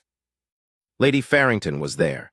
She crossed to them within the first minutes, an action that, in the grammar of Almack's, was a public statement of considerable weight, and took the Duchess's hands and said, audibly enough for those nearby to hear, "My dear Duchess, I am so pleased you could come. I have been most eager to speak with you about natural philosophy. I understand you have views on Davy that I find most intriguing." The Duchess said with a slight, clear smile, "I have strong views on Davy. I hope you will not find them tedious." "I never find strong views tedious," Lady Farrington said, "only weak ones." And from that moment, the evening was something different from what those who had anticipated a rout had expected. The Duchess did not perform. She did not charm aggressively or smile with desperate brilliance or attempt to compensate for what she was. She was exactly what she was, composed, interested, precise, possessed of an intelligence that, once it became apparent, commanded its own attention regardless of what anyone had intended. She spoke with Lady Farrington for 20 minutes about Davy's experiments on soil chemistry. She spoke with a young viscountess who approached her shyly about her interest in agricultural reform, and discovered that the viscountess's father managed an estate in Yorkshire, where the drainage problem was exactly the one they had been working on at Thornwall, and spoke with her for another 20 minutes about that. She danced once with the Duke, and the set of her shoulders and the calm way she moved in the assembly room that had been the site of 50 years of social violence suggested that she had decided to occupy her own space and to find it sufficient. Lord Vane reported that Lady Crowford was present, and that her expression, as the evening progressed, had the quality of a weather system that had planned a storm and found itself unable to produce it. Part 7, what she did not know I knew. I want to pause here in the middle of the story to tell you something about the Duke that he did not tell anyone. In February, shortly after he had read her notebooks, she had given them to him in the end with a careful casualness that I understood was an act of considerable trust. He had written a letter. I did not know this at the time. I learned it later from the circumstances, and I am telling it here because it belongs in the story even though it was invisible to everyone, including her, at the time. He had written to the Royal Society. The letter inquired, in careful and precise language, whether the Society would be interested in receiving a paper on the comparative drainage methods of Young and Davy, as applied to the specific soil conditions of the Shropshire clay belt, accompanied by empirical data collected over a 14-year period of observation, and supplemented by a theoretical analysis that he believed addressed a gap in the existing literature. The letter gave, as the author of the paper, a Miss N. Harwick. Not Mrs. Ashwick, not the Duchess of Thornwall. Miss N. Harwick, the name under which she had written, in 2 hours a night by candlelight for 14 years. The Society replied in March, while the Duke and she were walking his north field, and I was observing them from upper windows. The reply said that the subject was of considerable interest, and they would welcome a submission. He had not told her. He had not told her because he was waiting to know whether she would want it, whether she would consider it hers to claim. He had not told her because he understood, in the particular way he understood things, that to offer a gift before someone knows they want it is to press something on them rather than to give it freely. He was waiting for the right moment. I watched him wait through March and April and into May, carrying this knowledge, watching for the moment. The moment came in late May, after Almack's, on a Tuesday morning when they were in the library together, and she was reading, and he was attempting to write a letter and not, I observed from the door, making very much progress. She looked up from her book. "What is troubling you?" "I am considering how to say something without saying it badly," he said. She set the book down. "That seems inefficient. What is the thing?" He looked at her for a moment. Then he stood and went to his desk and opened a drawer and took out a letter and brought it to her. She read it. Her face did not change, in the way that means a great deal is moving behind it. She read it again. "You wrote to the Royal Society," she said. "Yes." In February? Yes. You gave them my name, she stopped. My real name, Miss Harwick. Yes. Without telling me. I was waiting, he said, to know if you would want it. She was quiet for what felt like a long time. Outside the library window, the London morning was doing what late May mornings do, bright and breezy, indifferent to the interior weather of houses. And if I don't, she asked, want it I mean. Then I write and tell them the subject is no longer available, and we don't speak of it again. She looked at the letter in her hands. And if I do? Then I help you prepare the submission, he said. You will need to write the argument in its formal version. I can help with the framing if you wish, or not if you don't. You will need to cite your empirical observations. The field notes from Thornwall will help. We have 4 months of drainage data now. She was very still. They will ask, she said, who I am when they find out I am a woman, a housemaid. They will ask, yes. And you are not concerned about. I am the Duke of Thornwall, he said with a quiet precision. My concern is whether the paper is good. I believe it is good. I believe it is better than good. And if anyone inquires about the author's history, I will tell them that the author has been engaged in 14 years of original empirical research under conditions that most scholars would consider demanding, and that the quality of her conclusions speaks for itself. She looked at him. He looked back. Calder, she said. It was the first time I heard her use his name without his title, and it fell in the room with the weight of something that had been waiting to fall. Yes, he said. Why, she stopped. Why are you doing this? He was quiet for a moment, and when he spoke, it was without the dry precision and the careful calibration. It was just the thing itself, plainly stated. Because it is yours, he said. Because you made it and it belongs to you, and I find that I want you to have what belongs to you. I want that very much. I don't think I have a better explanation than that. She looked down at the letter in her hands for a moment. Then she looked up, and her eyes were very bright. All right, she said. Then I will write the paper. Expansion, the paper and what followed extended. Writing the paper was not a simple thing, and I want to describe it accurately rather than compressing it into the image of a woman writing fluently and well, which is the image that the result might suggest. It was fluent eventually, but fluency is not the starting point. Fluency is the destination, reached by a route that is rarely comfortable and occasionally genuinely painful. She began in the first week of June with the structural outline, which she wrote and then set aside and then revised twice before she was satisfied that the architecture was right. The problem, she said to the Duke, when I happened to be in the room, was not the argument. She knew the argument. The problem was the formal requirements of the argument's presentation, which differed from the way she had always written in the notebooks. In the notebooks, she could follow the thought wherever it led, could double back and qualify and expand and contradict herself, and then correct the contradiction, because the notebooks were internal. They were the record of thinking, not the communication of conclusions. A paper was a communication of conclusions, which required suppressing the record of how the conclusions were reached in favor of presenting them as though they had always been clear. I don't like it, she said. What specifically? The Duke said, from the desk where he was doing his own correspondence. The pretense that the argument was always in this form. The paper presents the argument as though it was derived from the evidence, but the actual process was completely different. I had the evidence first, 14 years of it, and the argument grew out of repeated engagement with it. The paper reverses that, makes it look like I had the argument and then went to find the evidence. That's not what happened. That is, the Duke said, the convention of the form. I know it is. I have read enough papers to know it is. She was looking at the outline with the expression she used for things she found technically correct but philosophically unsatisfying. I am capable of working within the convention. I simply want to note that the convention lies. Noted in the footnotes, he said. She looked at him. If you want to register that the convention misrepresents the actual process of discovery, he said, note it, specifically, in a footnote. Make it part of the paper's methodology section. Explain that the paper presents the argument in its formal demonstration order, but that the actual process was inductive from empirical observation over 14 years, and that this distinction matters for how the methodology should be understood. She was quiet for a moment. That is a good suggestion. I thought it might be, he said, without looking up from his correspondence. She took her pen and made a note on the outline.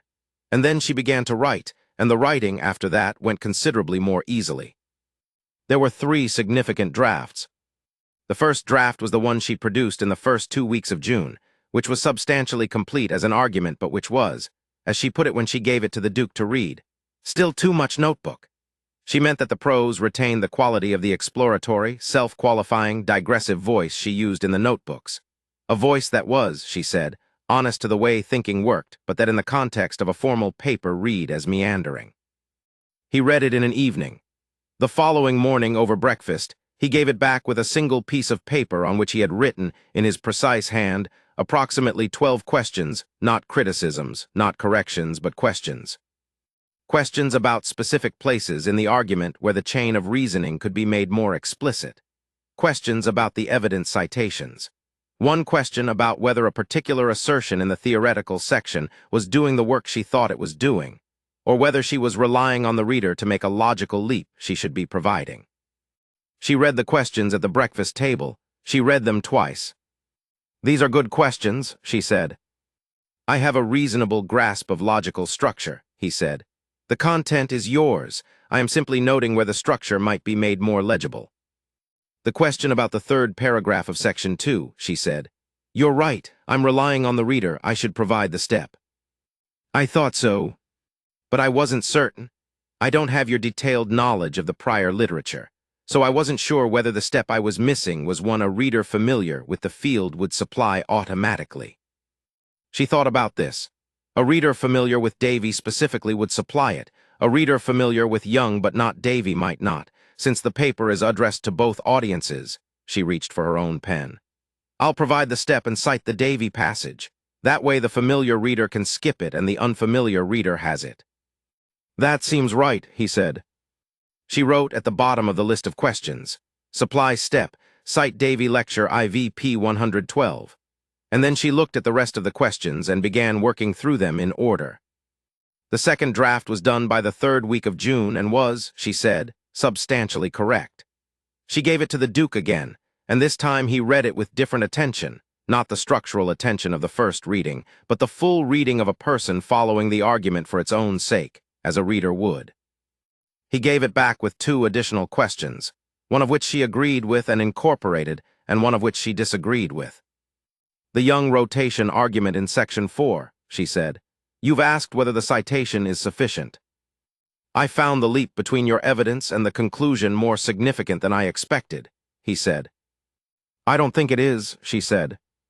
I think if you look at footnote 17, the Young data provides the basis for the inference. I looked at footnote 17, he said. I think there are 2 steps between the footnote and the conclusion, not 1. She looked at the footnote. She looked at the conclusion. She was quiet for a moment. You may be right, she said, with the particular quality of someone who is being honest at some cost to their first position. I may not be, he said. I'm suggesting you look at it again. She looked at it again for quite a long time, and then she said, 1 step, not 2, but it needs to be made explicit. That's what I thought, he said. You could have said 1 step. I wasn't certain enough to say 1 step, he said. I said there were steps, you counted them. That seems like the right division of labor. She looked at him for a moment with the look that was, by then, a familiar expression, the look of a woman who is noticing something about a person and deciding what to do with the noticing. You are very precise, she said. I try to be. About the limits of what you know as well as the substance of it. Yes. Most people, she said, are precise only about what they know. They extend the precision into the territory beyond it, which makes the whole thing less reliable. You stop. It seems more honest, he said. It is more honest, she said. It is also more useful. I know where the edge is. She looked at the draft. Let me revise Section 4, and then I think we're close. They were close. The 3rd draft, done in the last week of June, was the paper that went to the Royal Society.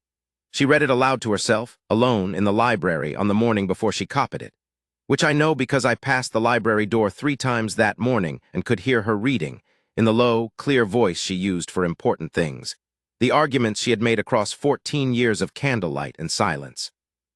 The paper went on the 21st of June, as I have said. What I have not said is what happened in the house in the days immediately after. It is a particular kind of exposure, sending something you have made into the hands of people who may not be kind to it. She managed the exposure well in the sense that she went on with her life. The committee work, the reading, the London Gardens herbs, the ongoing letters to Lady Amsworth about the Norfolk drainage, and did not allow the waiting to become the primary fact of her days. But there was a quality in her in the days immediately after that was slightly more interior than usual. A slight additional reserve, as though she had taken something vulnerable and put it somewhere safe, and was not quite ready to talk about it. The Duke noticed this. He said nothing about it directly, because he understood, as he understood most things, that the right response was not to address it but to be consistently present, and to trust that the interior would resolve itself without being required to explain itself. What he did instead was this. He began reading one of her notebooks aloud to her in the evenings. Not one of the argumentative ones, the 7th, the current one which she was still adding to. The first one. The one that began when she was 17 in Lord Harwick's library, arguing with Locke in the margins of her mind, and then on the pages of a small notebook she had found in a desk drawer. He did this without preamble. On the 3rd evening after the paper had gone, she came into the library at 8:30 to find him at the reading table with the first notebook open. And he began reading, not from the beginning, but from a passage in the middle, which I later understood he had selected because it was the passage where the voice, which had been careful and tentative in the early pages, first fully found its stride. A long argument about whether Locke's theory of personal identity was consistent with his theory of property, which she had written at 17 with the dense, concentrated energy of someone who has found an idea that will not let her go. She stood in the doorway for a moment. Then she came in and sat down across from him, and he kept reading, and she listened to her own voice from 20 years ago with an expression I cannot describe except to say that it was the expression of someone being given something they had put away and forgotten they had put away, and finding it still intact. He read for an hour. When he stopped, she said, "I was wrong about the property argument." "I know," he said. "You correct yourself in the 3rd notebook."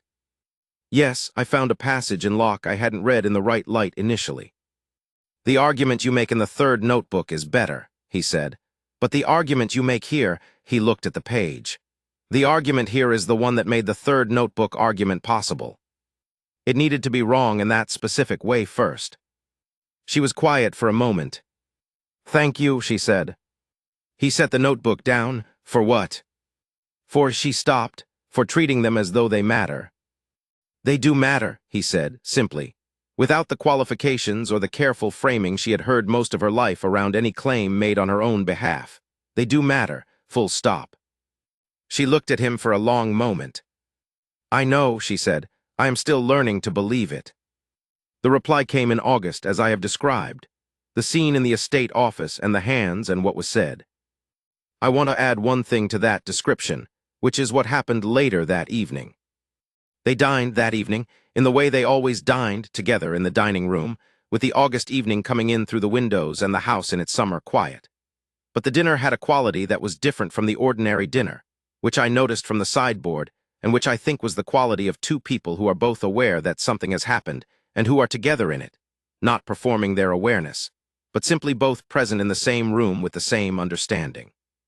She said, midway through the meal, in a tone that was not the dinner conversation tone, but something quieter, "I've been thinking about what you said this afternoon."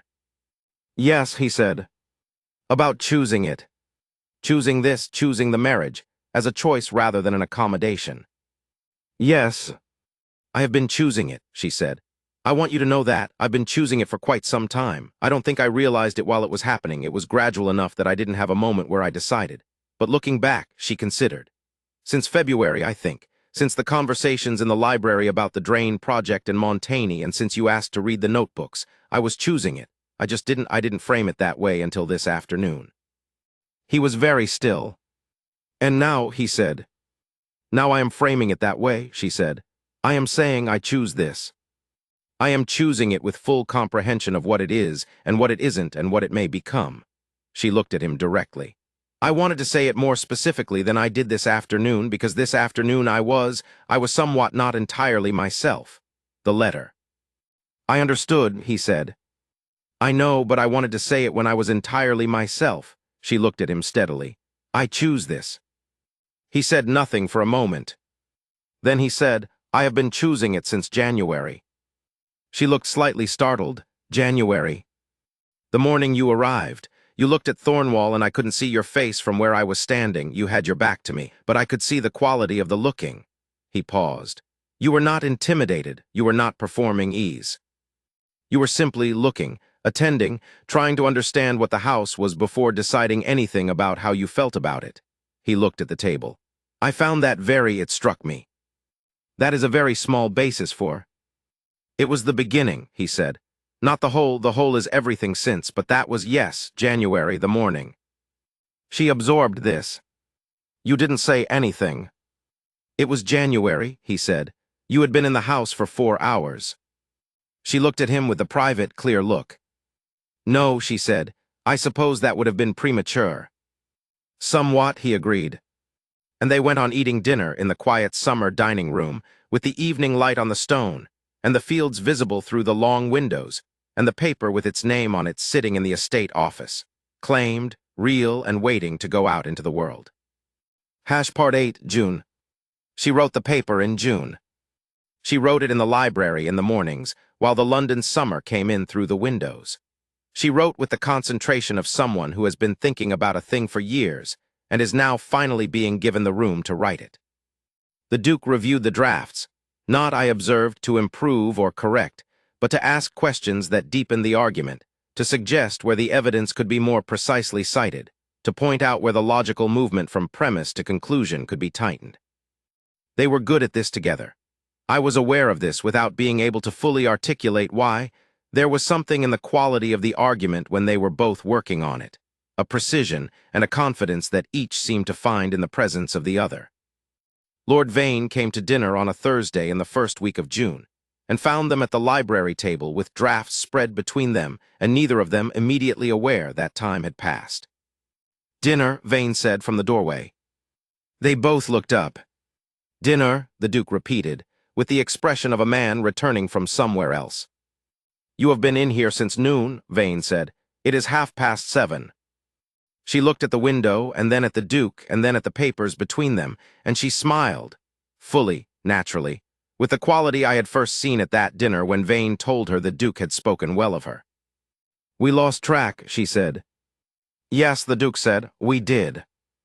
Vane looked at them both with the satisfied expression of a man who has watched something arrive at its destination. Well, he said, come and eat. The paper went to the Royal Society in the 3rd week of June. She copied it in her own hand, on good paper, in the clear, even script she had developed over 14 years of writing in candlelight. She addressed it herself in the same hand to the secretary of the society, and I took it to the post myself, because she had asked me, and because I was glad to. That evening at dinner, she was quieter than usual. Not the quiet of doubt, she had moved past doubt in the writing, but the quiet of a person who has done something significant and is now in the strange space on the other side of it. It will take some time, the Duke said. I know. They may have questions, they may want revisions. I know. And they may, he paused with a careful honesty, they may decline it. These are men in an institution that has not been notably. I know, she said. I know all of that. She looked at him. I sent it anyway. Yes, he said. You did. He held his wine glass toward her across the table, and she raised hers to meet it, and they held them there for a moment, not quite touching. To Miss N. Harwick, he said quietly. She did not speak for a moment. To the Duchess of Thornwall, she said just as quietly, who turns out to be the same person. Part 9, what summer made. They stayed in London longer than usual that year. The Duke had Parliament business into July, and she had her own engagements. She had been accepted, quietly but definitively, by a particular set of people who made their judgments on grounds other than birth, and she moved in that set with the steady, interested engagement of someone who has spent years waiting for this kind of conversation. Lady Farrington called, twice, and on the second call asked her directly if she would consider joining the organizing committee for a lecture series on natural philosophy that the Royal Institution was proposing. She said she would consider it. Lord Vane called frequently and had become, in the way that sometimes happens with men of his stamp, genuinely devoted, not in the manner of courtship, but in the manner of intellectual friendship, which is a different and sometimes rarer thing. He argued with her about Hume on 3 separate occasions and lost all 3 arguments with considerable pleasure. Lady Crowford, in the last week of June, said something in a drawing room that I was not present for, but that reached me through Mrs. Hobden, who had it from Lady Fenwick's housekeeper. She said that the Duchess of Thornwall had turned out to be less unsuitable than expected. This was not a capitulation. Lady Crowford did not capitulate, but it was a revision, and in the grammar of that world, a revision is significant. And the Duke, I am going to tell you what I saw because I was there, and it matters. In the second week of July, on a warm evening when London was briefly and improbably golden, she had taken to sitting on the small balcony outside the library window when she had finished writing for the day. The library opened onto it through a pair of glass-paned doors, and she would sit there in the early evening with a book and whatever had been brought from the garden. The Duke came into the library that evening and did not immediately see her. She was outside, her back to the room, the evening light on her hair, the book open in her lap. He stopped when he saw her. He stood there for a moment inside the library, and I was standing at the shelves quietly, in the way I have learned to be quiet, and I watched him. He looked at her with the expression that I have been trying, in this telling, to find the right word for. It was not admiration, though it contained that. It was not longing, though it contained that too. It was something older and quieter than either, the particular quality of a man who has spent a great deal of his life alone and has arrived, without entirely knowing how, at a room with another person in it, and has understood that the arrival changes everything. He stood there for a long moment. Then he walked to the glass doors and opened them and stepped out onto the balcony, and she looked up from her book and moved to make room for him on the bench, without being asked, with the easy, unthinking accommodation of someone for whom another person's presence is no longer surprising. He sat down beside her. She showed him the page she had been reading. He read it. "Aldous," she said, without looking up from the page. I stood very still. "Yes, Your Grace," I said from the library.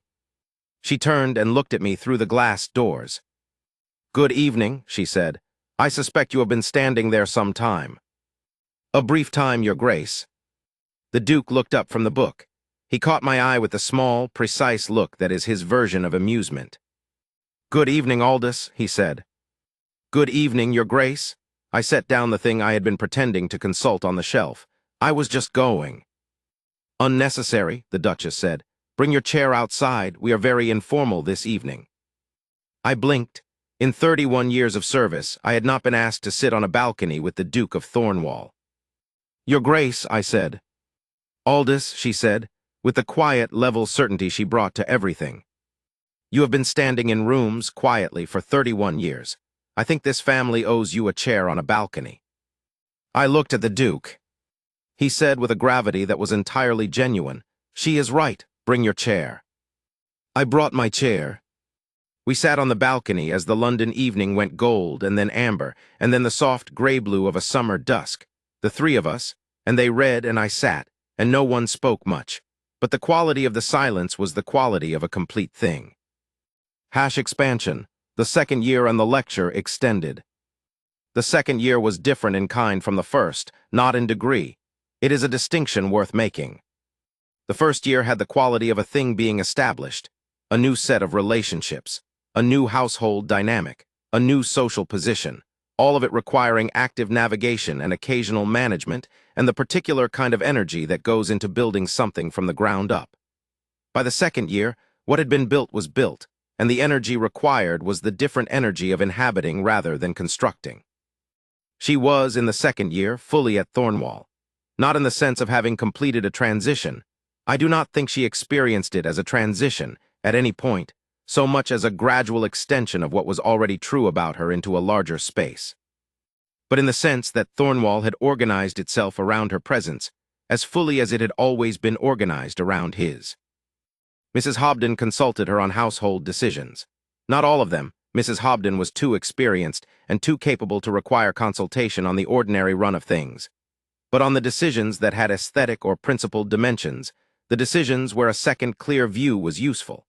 She and Mrs. Hobden had a working relationship that I would describe as mutual respect between professionals, which is a particular and excellent kind of relationship. Mr. Penn consulted her on the garden. He had, by the second year, developed a corresponding relationship with Miss Harwick's published paper on soil chemistry, which he kept in the potting shed alongside the other agricultural reference materials, and referred to when the question was soil-related. He referred to it as the Miss Harwick, which was technically imprecise in the direction of the paper rather than the person, but which contained an accurate reverence. Mr. Calloway consulted her, with increasing frequency, on questions that had theoretical dimensions. Questions where the practical problem had an underlying scientific or analytical aspect that lay somewhat outside the range of his own considerable practical expertise. She answered these questions as she answered all questions, precisely, directly, without condescension and without false modesty. The paper had been out since October, and the correspondence it generated had been, by the spring of the second year, substantial enough that she had established a regular correspondence practice, specific days and hours, in the morning room for the letters that required careful response. Lord Vane, who happened to be at Thornwall on one of the days she was engaged in this practice, remarked that she was doing what he considered the most important work in agricultural science in England from a house in Shropshire, and that the Royal Society should establish a fellowship for her, and the fact that they had not was a gap in their arrangements. She said she was not concerned about fellowships. He said he was. She said she was more concerned with the work itself than with the formal recognition of it. He said the formal recognition was what made the next piece of work possible, in terms of the audience that could be reached. She considered this and said that was a fair point, and she would think about it. He told the Duke that evening that she would be a Fellow of the Royal Society within 3 years. The Duke said that he believed Vane was right, but that she would resist the process on grounds of principle, and that the only way to get her through it without the principle becoming an obstacle was to frame it as being about the work rather than about the recognition. Vane said, "Can you frame it that way?" "She can," the Duke said, "if she decides she wants to." "And will she decide she wants to?" "When she sees what the fellowship would make possible," he said, "she will decide she wants it. She is very practical about what serves the work." The Royal Institution lecture was the 23rd of May of the second year. She prepared for it with the same systematic, comprehensive care she brought to the paper, beginning 3 months out, developing the argument, refining the presentation, writing out the full text, and then setting it aside, and then delivering it as I have described without notes, which was not an act of performance, but an act of having completely internalized what she intended to say. The preparation, in the weeks leading up to the lecture, had a particular quality I want to describe. She rehearsed, not by standing in rooms and speaking to walls, she was too practical for that. She rehearsed in conversation, by finding the parts of the argument that had not yet been articulated aloud and articulating them, testing whether the spoken version of the argument worked as well as the written version or whether it needed adjustment. The Duke was her primary interlocutor for this, not by any explicit arrangement, but simply because he was there, and because he had the quality of listening that made the rehearsal useful, the quality of someone who was genuinely following the argument and would stop her without ceremony when something didn't land. "You're moving too quickly through the evidentiary section," he said once, in the last week before the lecture. She stopped. "I'm not, I don't think I am." "You moved through the clay band evidence in approximately 40 seconds, he said. "The porosity shift argument, which is the hinge on which the rest of the section turns, received less time than the setup to it." She thought about this. "Because I know the porosity argument so well, I don't feel the need to." "The audience doesn't know it as well as you do," he said. She was quiet. "Right," she said. "The porosity argument needs twice the time. And the clayband evidence is background, not foreground." "Yes. Which means the structure of that section is inverted from how I currently have it." "I think so." She reversed the section and tried it again, with more time on the porosity argument and less on the clayband setup. It was substantially better. Better, he said. Yes, she agreed. Thank you. You're going too fast in general, he said, with the bluntness he permitted himself in working conversations that would have been social excess in any other context. Not throughout.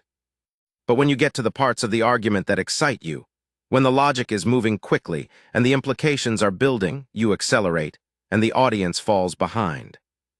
How much should I slow down? More than feels natural, he said, significantly more. She practiced slowing down. She found it difficult, in the way that all expert practitioners find it difficult to operate at the pace of people who have not yet acquired the expertise. The difficulty not of slowing down the speech, but of slowing down the thinking behind it, of holding the argument at the pace of those for whom it was new rather than the pace at which it moved for someone who had been thinking about it for 14 years. She managed it. She managed it by doing something I only understood after the lecture itself, when she described it to the Duke at dinner.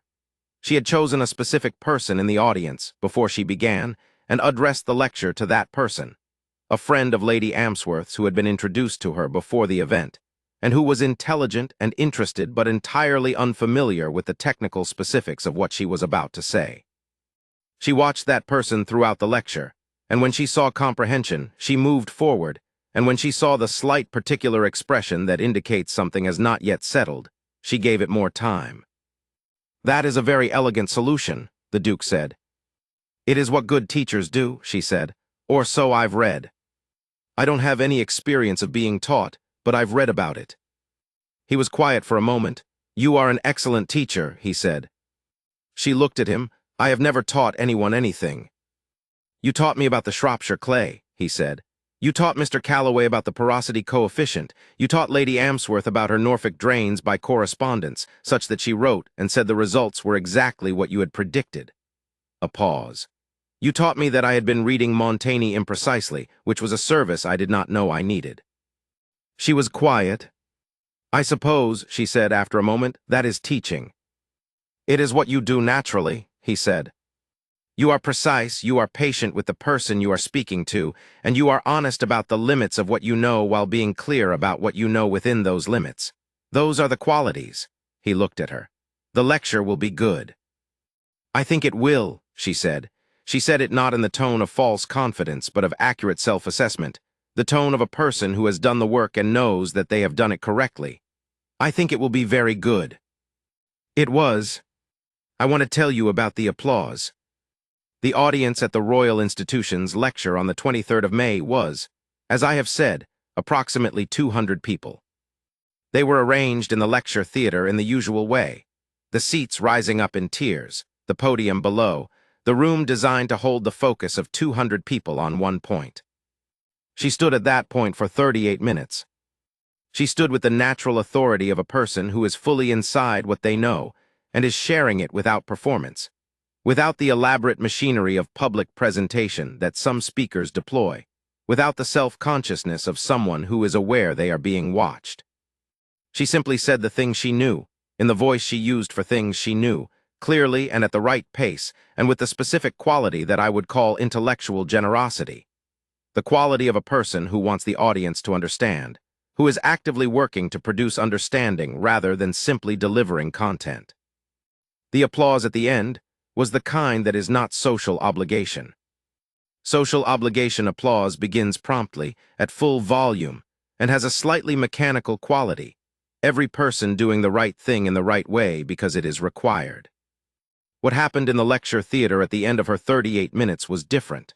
There was a fraction of a second after she finished speaking where the room held the last thing she had said, and then the applause began, slightly staggered, as different people arrived at the end of the thought at slightly different times, and it built rather than starting at its full volume. The Duke's was the first I could identify clearly, which I mention not sentimentally, but because it was true. He was in the front row, as I have said, and his was the applause that began in that fraction of a second of silence, before the room had entirely caught up, and it was not the applause of a husband doing his social duty. It was the applause of a man attending to something he finds genuinely excellent. She saw it. I have described this already, but I want to be precise about what seeing it meant for her. She looked at him across the lecture theater with the full, clear, accurate look that she used for things she genuinely needed to understand. And then she smiled.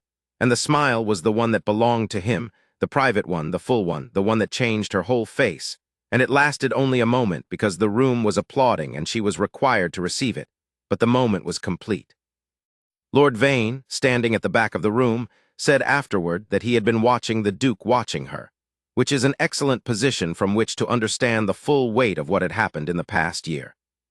He was absolutely still, Vane told me, the whole lecture. Not still in the way he is still in social situations. That is a managed stillness. This was the natural stillness of a man who is giving something his complete attention, because it has all of him. I have known him for 40 years, and I've seen him like that 3 times. Once was the afternoon at Fenwick's when Meredith Cavendish described the situation with the Prussian bonds in 1409, and Calder was the only one in the room who followed the argument in real time. Once was when Evander was missing and we didn't know yet, and this.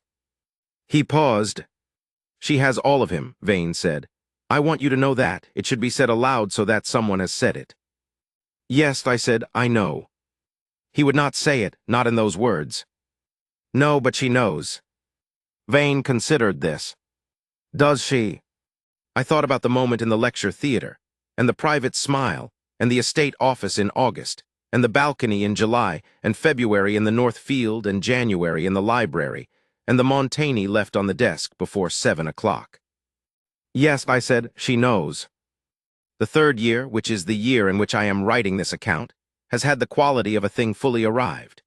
There is a 2nd paper under review at the Royal Society, a 3rd paper in early draft, an ongoing correspondence with 3 institutions and half a dozen individual researchers, and a small but growing body of work in the notebooks on a question in political philosophy that she has not yet decided what to do with. There is the North Field in its 3rd season, continuing to perform. There is the London Garden, which has the herbs and also now a small raised bed for the urban soil chemistry study, and which looks, Mr. Penn says, like exactly the kind of garden it should be. There is the East Wing Suite, which has books on all the shelves and flowers in the jug on the sitting room table, and a view of the formal garden that is, in every season, exactly the right view. There is the library at Thornwall, in which, on most mornings, 2 people are working in the comfortable quiet of people who have found their right place, and in which, on most evenings, the fire is lit and the wine is poured and the conversation goes where it goes. Into drainage theory and Montaigne and Hume and agricultural reform, and what Lord Vane said at dinner, and what the Secretary of the Royal Society's most recent letter means, and what the 3rd paper should do that the 2nd paper doesn't, and what it means that the October light is doing what it is doing in the Lime Avenue, and whether the espaliered pears in the kitchen garden are producing better this year than last. There is the Montaigne on the desk, where he left it before 7 o'clock. There is the morning, and the afternoon, and the evening, and the specific quality of all 3 in a house that is fully inhabited. There is this, a woman who came here in servant's gray, carrying a satchel she would not let the footman take, and who is now as much a part of this house as its stone or its library or its North Field or its view of the Shropshire Hills in October light. There is this, a man who spent 42 years alone and is now alone only in the specific and comfortable sense of a person who can be trusted with their own thoughts, because the other person in the house is in the same relationship with hers, and because they have found, in the daily ordinary proximity of 2 people living and working together, something that neither of them could have anticipated from a cold November chapel and a dying man's guilty love. I have been standing at windows for 31 years. This is what I have seen. #10, the letter. The Royal Society's reply arrived in August, when they had returned to Thornwall and the summer was in the fields, and the drainage project in the North Field was progressing in the way that months of careful work, applied to good soil, eventually produce. I brought it to her in the morning room on a silver salver. She picked it up and looked at the seal. She did not open it immediately. Is His Grace in? She asked. In the estate office, Your Grace, with Mr. Calloway, the land steward. She stood and went to the estate office without opening the letter. She knocked on the door, a thing no one in the household expected a duchess to do, and put her head in and said, I'm sorry to interrupt. A letter has come. The Duke looked at the letter in her hand. He said to Mr. Calloway, Give us a moment, Calloway." Calloway, a weathered man of good sense, rose without comment and went out. She and the Duke stood in the estate office, with the summer morning coming through the windows and the smell of ledger paper and beeswax that is the smell of a working room, and she opened the letter. She read it. He watched her face. She read it again. Then she looked up, and her face it was something I will not try to improve upon by calling it complex or layered. It was simply the face of a woman receiving something she had stopped expecting. "They want the paper," she said. Her voice was steady, but not entirely. "They are publishing it in the autumn number, they say." She looked at the letter. "The argument is notable for its rigor and the empirical material for its scope and precision. The methodology is original. We look forward to welcoming Miss Harwick's contributions to the discourse." She stopped. The Duke said nothing. She looked at him. Her eyes were very bright. "I sent it anyway," she said, "and they said yes." "Yes," he said, "they did." She pressed her lips together. Her hands, holding the letter, were the steadiest thing in the room. "Calder," she said. "Yes." "I don't know," she stopped. "I have been thinking for several months about what I would say when something like this happened, or didn't happen. I thought I had worked out." She stopped again. "I appear to have not worked it out at all." He crossed the room. He took the letter from her hands, gently, the way you take something from someone who has been holding it very tightly, and he set it on the desk. Then he took her hands, which had poured tea for other people and made beds and carried coal and held candles and written 40 pages on Montaigne and a paper for the Royal Society, and moved through 14 years of silence. He held them in both of his. "You don't have to say anything," he said. "I know." She looked at him, something in her face that had been precisely, carefully composed, not for performance, but for protection, the kind of composure that is also a wall, shifted, not collapsed, simply shifted the way a wall becomes a window when light comes through. "You were right," she said very quietly. "About what?" "That it was possible to make what is actually true visible." She looked at their joined hands. "I wasn't certain it was, not when you said it." "And now?" "Now I believe it," she said. "I think I believe it now." He looked at her for a long moment. In the estate office, with its smell of beeswax and ledger paper and summer through the windows. "I should like," he said slowly, "to ask you something." "All right." "I am aware that we married. I am aware that the marriage was not." He stopped and began again. "The marriage was necessary for reasons of obligation. You understand that, and I understand that, and we have managed it, I think, better than could have been expected." A pause. "I find, however, that I no longer experience it as an obligation." She was very still.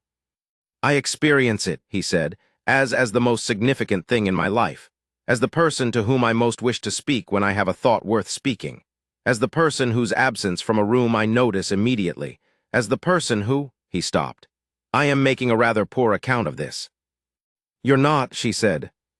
"I want to ask you," he said, "whether you would be willing, not for any reason of obligation or practicality or convenience, whether you would be willing to be my wife, in the full sense, in the sense that has nothing to do with Lord Harwick's letter or Mr. Fortescue's paperwork." He looked at her steadily. "Whether you would be willing to let this be real." She looked at him for a long, still moment. "I think," she said very quietly, "that it has been real for some time." "Yes," he said. "I know. I wanted to say it aloud. I wanted you to choose it aloud with no other pressure than the choice itself." She looked at their joined hands. "Calder," she said. "Yes. Yes," she said. "I choose it." Expansion. What the Duke did not say extended. There is a kind of man who expresses his feeling through action rather than declaration, and who would find the declaration, if asked to make it, somewhat beside the point. Not because the feeling is absent, but because the feeling is already present in the action, and the declaration would be, to his mind, both redundant and insufficient. The Duke was this kind of man. He had been this kind of man since he was a boy, which I know because I dressed him for his first fox hunt and watched him decide, at 9 years old, not to show his fear, not to hide it, which is a different thing, but to hold it and carry it and let his actions be what showed, rather than his face. The actions had always been there. The actions were the language. In the months of the first year, The actions were these. The shelves ordered for the East Wing sitting room before she arrived. The Montaigne in French placed on those shelves among the other books, where she would find it without it being presented, without the performance of giving, which would have required her to perform receiving, which she would have found, at that early stage, uncomfortably weighted. The morning walks to the North Field at her pace. The 12 questions on a separate piece of paper, rather than marked in the draft. The letter to the Royal Society in February, written in her name rather than his, in the name she had carried through 14 years of candlelight. The chair on the balcony, brought without argument when she asked for it. The reading aloud from her notebooks, in the evenings when she was interior after the paper had gone. Each of these things was the same thing in different form. I see you. What you are and what you have made and what you know and what you did with 14 years of very little room, I see it. I see it correctly. And I am going to act in accordance with seeing it correctly rather than waiting to be told that the correct seeing is welcome. This is what I mean when I say the declaration would have been beside the point. The declaration could only have said what the actions had already said, and the actions had the advantage of being something she could hold and confirm against her own experience, rather than something she had only heard. She understood this about him. I know she understood it because she said so not to him but to me in the 3rd week of February of the first year in the boot room where she had stopped to speak to me and said, "He listens with that specific precision." And I had said, "Yes, he always has," and she had said, "Most people do not," and I had said, "No." And she had gone upstairs, and I had stood in the boot room for a moment and noted that she had understood the thing. But there is also this. A man whose language is action rather than declaration can become, over time, invisible to himself. He is doing the thing, and the doing is real, and it seems to him sufficient because it is sufficient. It is the full expression of the feeling. What he can sometimes fail to account for is that the other person, who has spent their life in rooms where they were not attended to, may not initially be able to read the actions as what they are. The other person may read the ordered shelves as competent hospitality, the French Montaigne as a thoughtful but unremarkable gift, the pace in the North Field as ordinary courtesy, the 12 questions as professional thoroughness. She did not, in fact, misread any of these things. She was too perceptive for that. But she received them with a careful tentativeness, a refusal to make the interpretation until it had accumulated enough evidence that the interpretation was certain rather than hopeful. She had spent 14 years not being able to trust the nice thing, the extra log of wood in winter, the slightly better piece of cheese at supper, the small and inconsistent kindnesses of a household that did not quite acknowledge what she was, and the habit of not trusting the nice thing does not dissolve in a month, or even in 6 months. It dissolved gradually across the year. I watched it dissolve. It dissolved the way ice thaws in a river, not dramatically, not all at once, but steadily, the solid thing becoming less solid and then less solid still, until the day when you look and the thaw is complete and the river is running clear. The day that I think the thaw was complete was in July, on the balcony, when she asked me to bring my chair. Not because asking me to bring my chair was the action that completed it. It was a small thing, a spontaneous thing. But because the capacity to do it, the ease with which she said it, told me that the house had fully become hers. You do not invite a servant to sit with you on your balcony if the house is still a strange house. You do it when the house is yours and you are comfortable in it, and the kindness is natural rather than considered.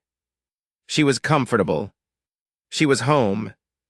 I want to say something about the evenings. In the 2nd year, they had established, without formal arrangement, a habit of the evenings that was theirs specifically. A habit that I think expressed what they were to each other more precisely than any single scene or exchange I have described. They dined as they had always dined together, and after dinner they went to the library, as they had increasingly done across the 1st year. In the 2nd year, the library in the evenings had a specific quality. It was the room where they were both most fully themselves, and where they permitted themselves, in each other's company, to be engaged in whatever actually interested them rather than whatever the evening required of them socially. She read. She wrote, she worked through arguments in the current notebook, in the cramped, energetic hand she used for thinking, quite different from the clear, even hand she used for the paper, or for letters, or for the lecture. The thinking hand was fast and crowded and full of strikeouts and arrows and marginal insertions, and it was the hand she used when the thinking was happening rather than when it had resolved. He worked through estate correspondence. He occasionally read what she had left on the table, not the current notebook, which was private until she offered it, but the papers, the letters from institutions, the agricultural reports she received. He would read them and occasionally say something, and she would answer, and the conversation would run for 5 minutes or 40 minutes, depending on whether the thing warranted it. Sometimes neither of them spoke for an hour or more. I had served this household for 31 years, and I want to tell you what the sound of a Thornwall evening used to be in the years before she came, so that you understand what changed. It was very quiet. The Duke at his desk, or in his chair with a book, the fire, the clock, the house settling in its old stone way. It was the quiet of one person, which is a specific and slightly thin kind of quiet, a quiet that is defined by the absence of other voices rather than by the presence of a sound that the room makes when it is full. The library in the evenings in the second year was a different sound. It was still quiet. They were quiet people, both of them by habit and by temperament. But it was the quiet of two people, which is a different thing, a quiet that contains the small sounds of two people in the same room, the turn of a page, the scratch of a pen, the occasional almost inaudible exhalation of someone who has had a thought and is deciding whether to say it. A quiet that is not the absence of other voices, but the presence of two people who have found a sufficient peace in each other's company, that the room can be quiet and still be full. I served the wine and withdrew and occasionally lingered in the corridor, because the sound of that room, to a man who had spent 31 years in this house, was the sound of the house being what it was always meant to be. The question that I am asked when I tell parts of this story, and I have been asked it, since I have been telling parts of it to people who were close enough to the household to have the right to ask, is, when did he fall in love with her? I resist this question because I think it implies a moment, and I do not believe there was a moment, and I think the absence of a moment is important to understand. He did not fall in love with her. He found himself over a year having come to love her, which is a different thing. The falling implies a point at which the falling began, which implies that before the falling he was in a different state, which is a reasonably accurate description of some experiences of love and a completely inaccurate description of this one. What actually happened was this. He met a woman in a chapel in November who was speaking vows she did not know were vows, and he noticed her hands, and he noticed a small involuntary movement of feeling that she was not quite suppressing, and he noticed that noticing. And then he spent 3 months doing what he always did with things he had noticed, carrying them, looking at them from different angles, checking them against subsequent evidence. And then she arrived at Thornwall in January, and he began to accumulate, daily, the specific and compounding evidence that what he had noticed in November was the correct thing to have noticed. That it was, in fact, the beginning of a very accurate perception of something that was genuinely there. Love, in this account, is not a state you fall into.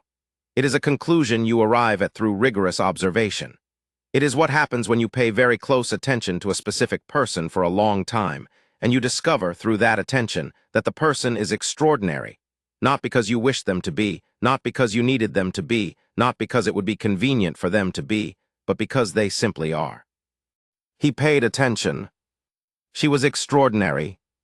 He arrived at the conclusion. That is what happened. And what I have been trying to tell you, across the whole of this account, is that the same thing happened for her, the same process in the same direction, arriving at the same conclusion. That the proxy marriage, which began as an obligation and a kindness and a dead old man's guilty attempt at repair, became, through the sustained and serious attention of two people who took each other seriously, the most real thing in either of their lives. The gray turned to silk. The cold chapel in November became the library in the evening, with the fire and the 2 chairs, and the sound of 2 people present in the same room. The obligation became a choice, stated aloud in August in an estate office smelling of beeswax and paper. And Thornwall, which had been one person's house for 22 years, became what it had always been designed to be, a house fully inhabited. This is what I saw. This is what I have been given permission, finally, to say. Part 11, what happened after. The Royal Society paper was published in October in the autumn number under the name Miss N. Harwick. The author was noted in the biographical line as resident naturalist, Thornwall Estate, Shropshire and London. This was technically imprecise but elegantly done. His Grace had, I believe, suggested the wording. Lady Farrington read the paper and wrote a letter to the Duchess, praising the methodology and inquiring whether a second paper was intended. The Duchess wrote back that a second paper was, in fact, already underway. The drainage work at Thornwall had yielded a second year of data that suggested a refinement of the initial conclusions. Lord Vane read the paper and wrote a letter saying that he had known she was right about Malthus all along, and had simply been arguing for the pleasure of it. Lady Crowford read the paper, or claimed to have read it. I have no evidence she actually possessed the capacity, and said, at a card party in November, that the Duchess of Thornwall was, whatever else one might say, clearly not unintelligent. This was the highest praise Lady Crowford had offered anyone in a decade, and the Ton received it as such. The London season of the following year was different. Not because the world had changed, it had not, but because she had changed in it, and in changing in it had changed what was possible. She moved through the season with the same quiet, level composure, but now it was the composure of someone who has nothing to prove, which is a different thing entirely from the composure of someone who must prove everything. She spoke at the Royal Institution's lecture series. The organizing committee had asked her, and she had said yes, and she had spoken for 35 minutes on soil chemistry and agricultural drainage to an audience of 200 people, of whom perhaps 40 had expected her to be interesting, and the remaining 160 had been surprised. The Duke was in the front row. He sat with the composed, attentive face he gives everything that matters to him, and when she had finished, he applauded with the same straightforward, unperformative quality with which he did everything that was actually a declaration. She saw it. I was there, I saw her see it. They returned to Thornwall in July, when the season was over and the long light of summer evenings was falling across the Shropshire hills. The Northfield drainage was complete, and the first full season's results were exactly what she had predicted. Mr. Calloway, who had been skeptical, had become a convert, and had begun citing her paper to neighbors who came to look at the project. On an evening in late July, they walked the Northfield together, as they had in the February of the year before. The field was different now, the channels cut and settled, the soil responding, the grass a different shade of green where the drainage had taken effect. She stood at the edge of the cut and looked at it with an expression of absolute, private satisfaction. "You were right," he said. "I was right," she agreed. "The soil response is faster than Young estimated for this clay type. I think the porosity coefficient he used was too conservative. You should put that in the second paper." "I intend to." She looked at the field for another moment. Then she looked at him, sideways, with the particular clear look she had turned on rooms and people her whole life, and was now, fully and without reservation, turning on her own life. "Do you know what I think about sometimes?" "Tell me." "The morning I arrived at Thornwall," she said. "January, it was cold, and I looked up at the house and she paused. "I thought, I will survive this. It was the most optimistic thought I had, that I would manage it, get through it. And now..." She looked at the field and at the hills beyond it, and at the evening light that was doing what it did in Shropshire in July, going gold and long-shadowed and warm. "Now," she said, "I think entirely different things." "What things?" She turned and looked at him. "That I belong here," she said. "That this is mine. That the Northfield will read differently in the second year's data, and I mean to find out why." She paused. "That I am..." She looked at him with her clear, steady regard. "That I am happy. I think I am happy. I am not entirely accustomed to it." He was quiet for a moment. "I am also happy," he said. "I am also not entirely accustomed to it." She smiled, fully, completely, with the quality that had always been there, and had simply been waiting for a room large enough to fill. "Then we shall have to practice," she said. "Yes," he said, "we shall." Expansion, on servants and witnesses, extended. I want to say something about what it means to be a witness before I finish. A servant in a house like this one is, by the nature of the position, a professional witness. We see things, we hear things. We are present at moments that would, in most accounts, be described as private, because the fiction of privacy in large households has always depended on the invisibility of the people who make the household function, and the people who make it function learn early to perform that invisibility in ways that allow everyone to proceed comfortably. We move through rooms and withdraw from them. We bring what is needed and take away what is not. We are in the architecture of daily life, the structure behind the visible surface, the beams inside the walls, present and load-bearing and generally unacknowledged. I have been a witness for 31 years, and I want to tell you what I have witnessed in aggregate across those years.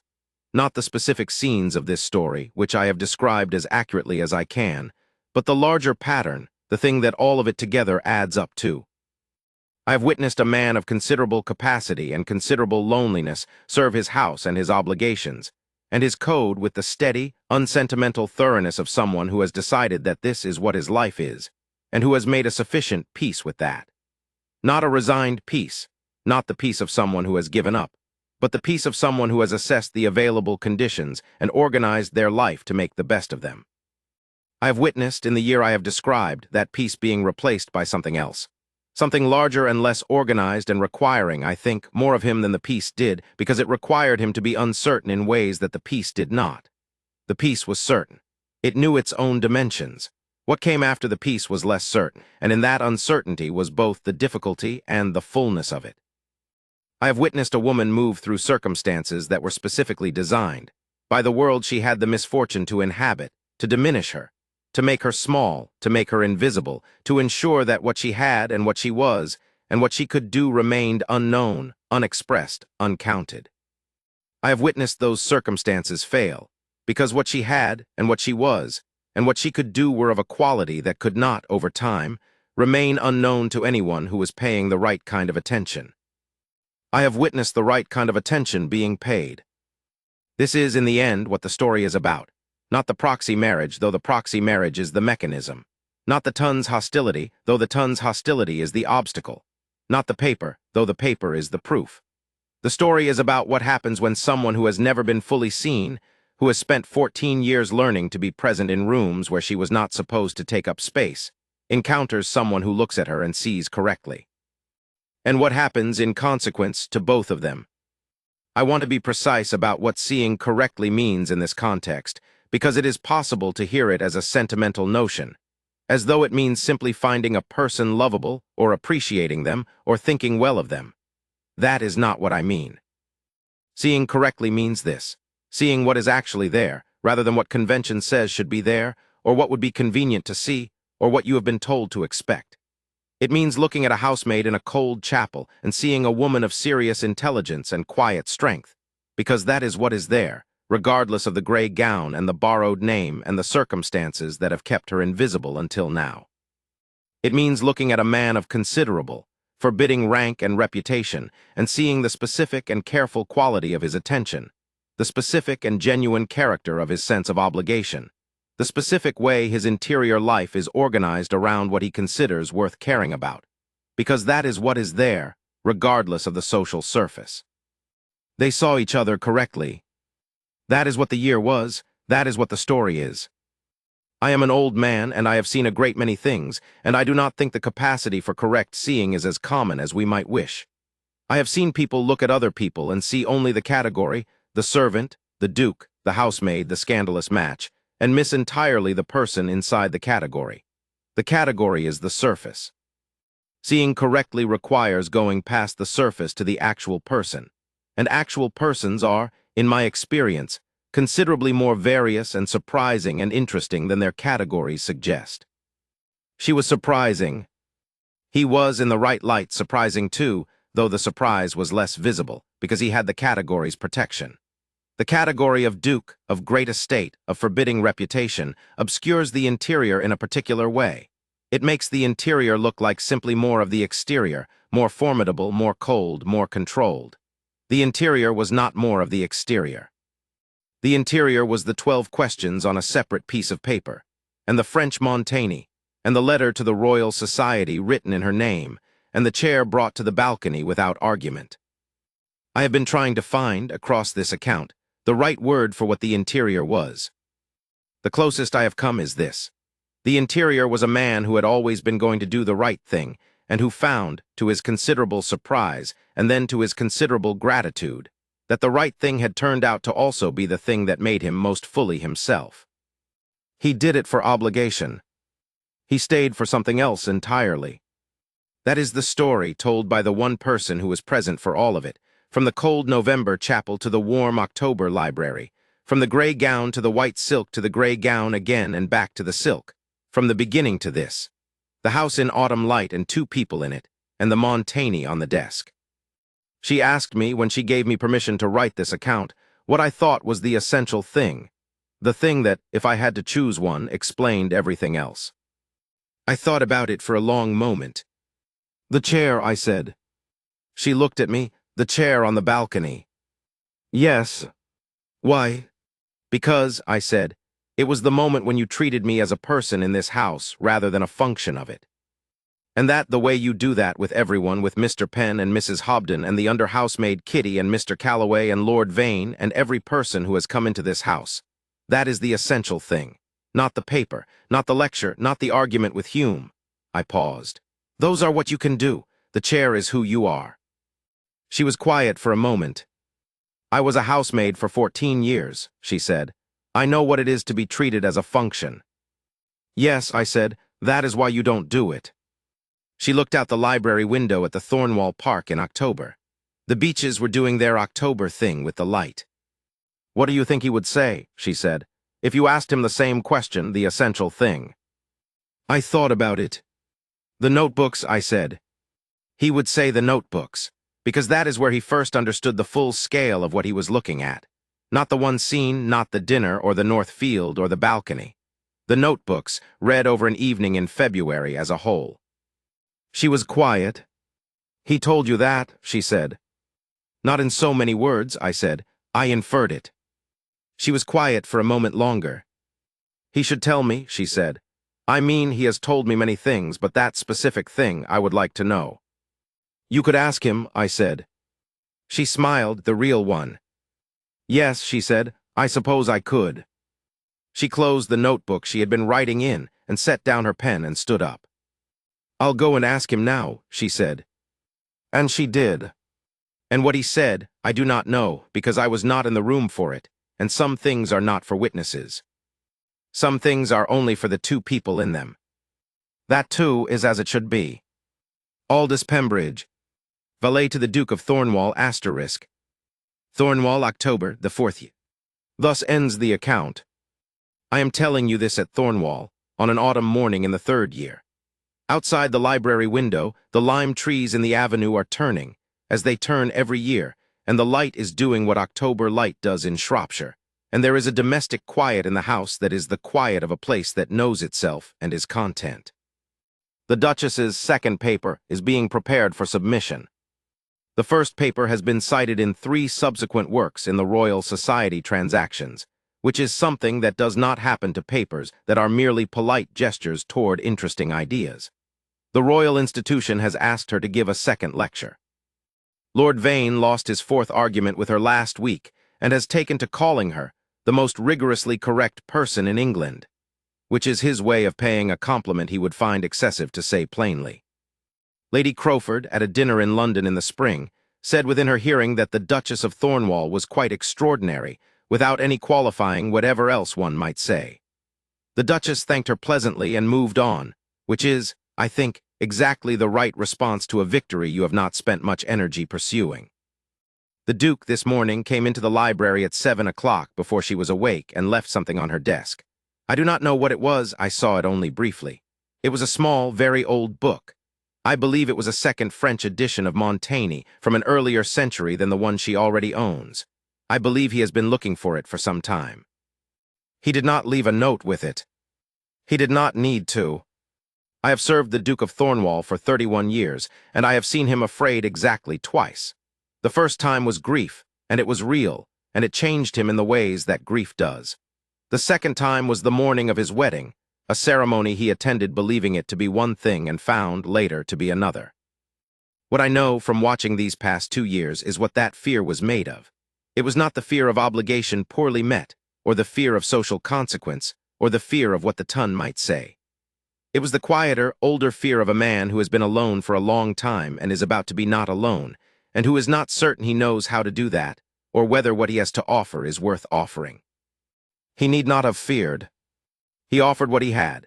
His attention, his honesty, his patience, his father's first edition Montaigne, a letter to the Royal Society, a voucher from Lady Farrington, a chair on a balcony, and the simple, steady, undeviating conviction that she was worth seeing correctly. She offered him, herself exactly as she was, in servant's gray and white silk, and the clear brown eyes that read rooms and people and soil porosity data with the same level. Unhurried, accurate attention. The forced marriage, on a November morning in a cold chapel in Shropshire, with a dying man as witness and a woman who did not know what she was speaking. That marriage, which began as obligation and protection and the keeping of an old man's word, became the realest thing in either of their lives. She came to Thornwall in servant's grey. She left for London in white silk. She returned to Thornwall and stayed. That, as I said at the beginning, is sometimes what the world does. It is occasionally, for those patient enough to wait it out, exactly right. And the Vane letters. I want to tell you about the correspondence between Lord Vane and the Duchess, because it is not a thing that happened in my presence. It happened by post, which is a kind of presence I cannot attend. But because it was relayed to me in fragments by both parties in the way that people who trust someone tell them things, and because it illuminates something about the second year that the scenes I have described do not entirely show. The correspondence began in September of the first year, when they returned from London to Thornwall, and Vane remained in the city until Parliament was done with him in late October. He wrote, initially, to both of them, a joint letter, sociable about the state of the season and a dinner he had attended, and a particular argument with a man at his club about the repeal question. The Duke replied on the estate matters Vane had included. She replied on the repeal argument, disagreeing with both Vane and the man at the club, in a letter that Vane described to the Duke in December as the best short political philosophy I have received by post in 20 years. He began writing to her separately after that. The letters were, Vane told me, the letters of two people who have found an intellectual friendship and are using it. He sent her things he was reading and wanted to argue about. She sent him things she was working through in the notebooks and wanted to test against another mind. He challenged her on Hume, which she had expected, and on Malthus, which she had also expected, and this Vane described as the thing that had surprised him most on her political economy, specifically on a question about the relationship between land reform and the kind of empirical work she was doing in the drainage papers. He had said, in a letter in October, that he thought she was working on the wrong problem, that the drainage methodology was useful, but that the real problem was the policy environment in which drainage could or could not be applied, and that her understanding of soil chemistry would be worth nothing if the legal and economic conditions on the estates didn't allow landowners or tenants to act on the analysis. She had written back a letter of 12 pages. He had written back a letter of 8 pages. She had written back a letter of 3 pages that he described as the most efficient demolition of a position I have held since school. He read this letter to the Duke, who was at Vane's club in November for dinner. The Duke listened to it. Then he said, she demolished me on essentially the same argument in February. You didn't tell me. You didn't ask. Why didn't you tell me when you wrote about her? Because, the Duke said, I was trying to describe her accurately and I didn't yet have the right words. She demolishes arguments seemed insufficient. Vane looked at him for a moment. Calder, he said. Yes. When did you know? Know what? Don't. The Duke was quiet for a moment. February, he said. February of the first year. The night she gave me the notebooks. A pause. The argument with Hume, it was not the argument itself. It was the 17-year-old voice behind the argument. The voice that had been thinking in that specific and rigorous way in a room where no one was listening for 14 years. He looked at his wine glass. I understood reading it that she had been doing this for 14 years, in 2 hours a night, by candlelight, without anyone knowing. He paused. And I thought what would be possible if she had the room for it, and then I thought, I have the room. Vane was quiet. You didn't write any of this to me, he said. No, the Duke said. It seemed too large for a letter, and I wasn't certain in February of what I was saying. I was still understanding it. And now, the Duke said, I understand it completely. Vane nodded slowly. She knows, he said. She knows how you feel. Yes, the Duke said. I believe she does. You should tell her. I have told her. In words, Vane said. I mean in words. The Duke looked at him for a long moment. I will, he said, when the moment is right. The moment, as I have described, came in August in the estate office with the Royal Society's letter. The Duke told me some months later that he had not planned it for that moment, that it was not a prepared speech, not a decision made in advance. It was what happened when she looked up from the letter with her eyes very bright, and said I sent it anyway, and he found that the accumulated weight of everything he had been not saying was simply larger than his capacity to continue not saying it. This, too, seems to me characteristic. He is a man for whom declarations come not when he has decided to make them, but when the truth of the thing has grown larger than the container.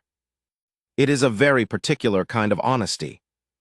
There is one more thing I want to tell you, which I have kept for the end because it is the thing that I return to most often when I think about this story.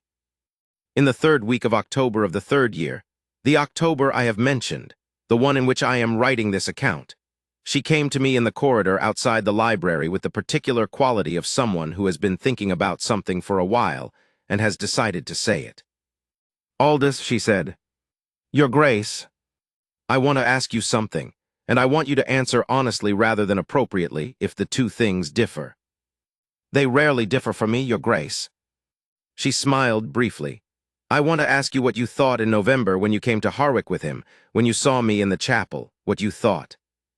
I considered this seriously because the question deserved seriousness.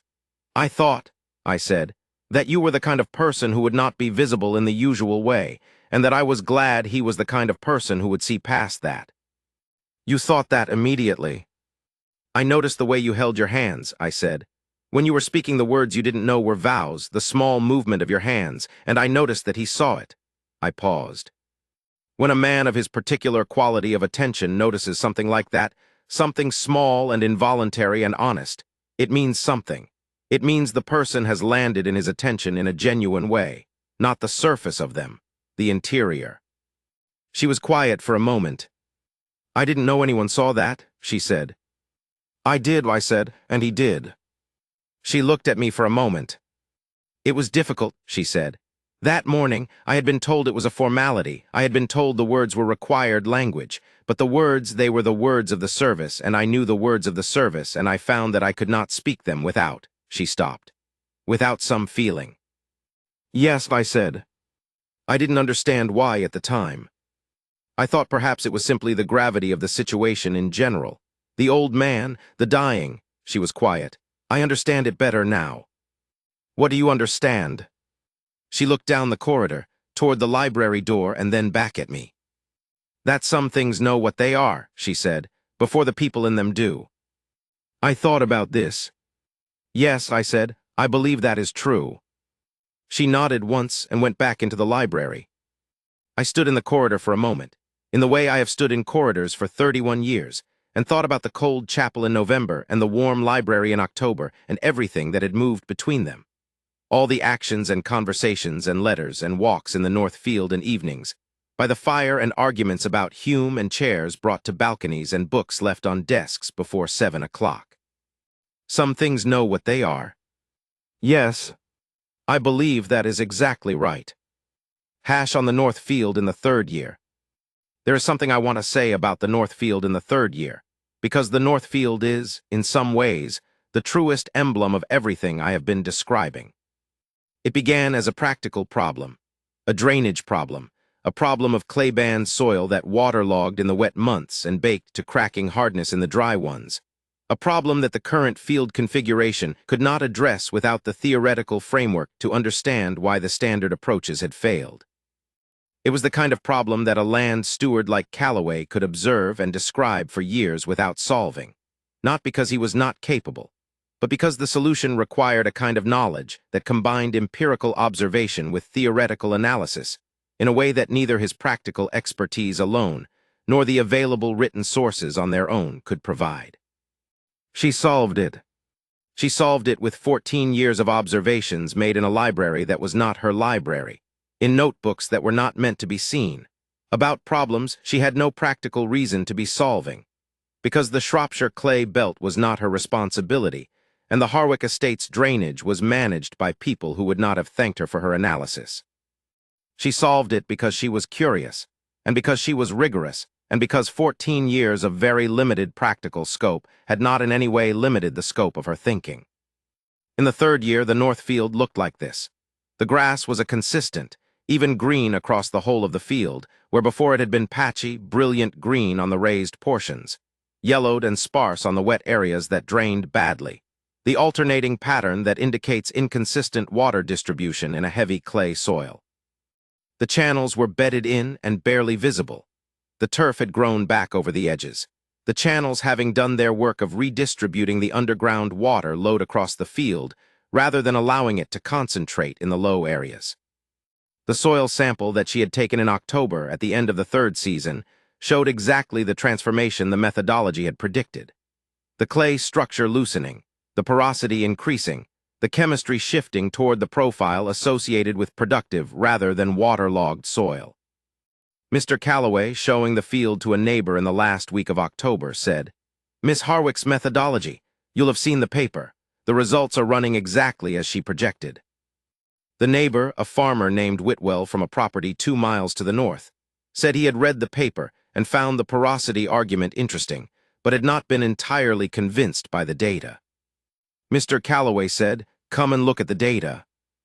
Whitwell came and looked at the data, and at the field, and at the soil samples, and spent some time with the drainage maps.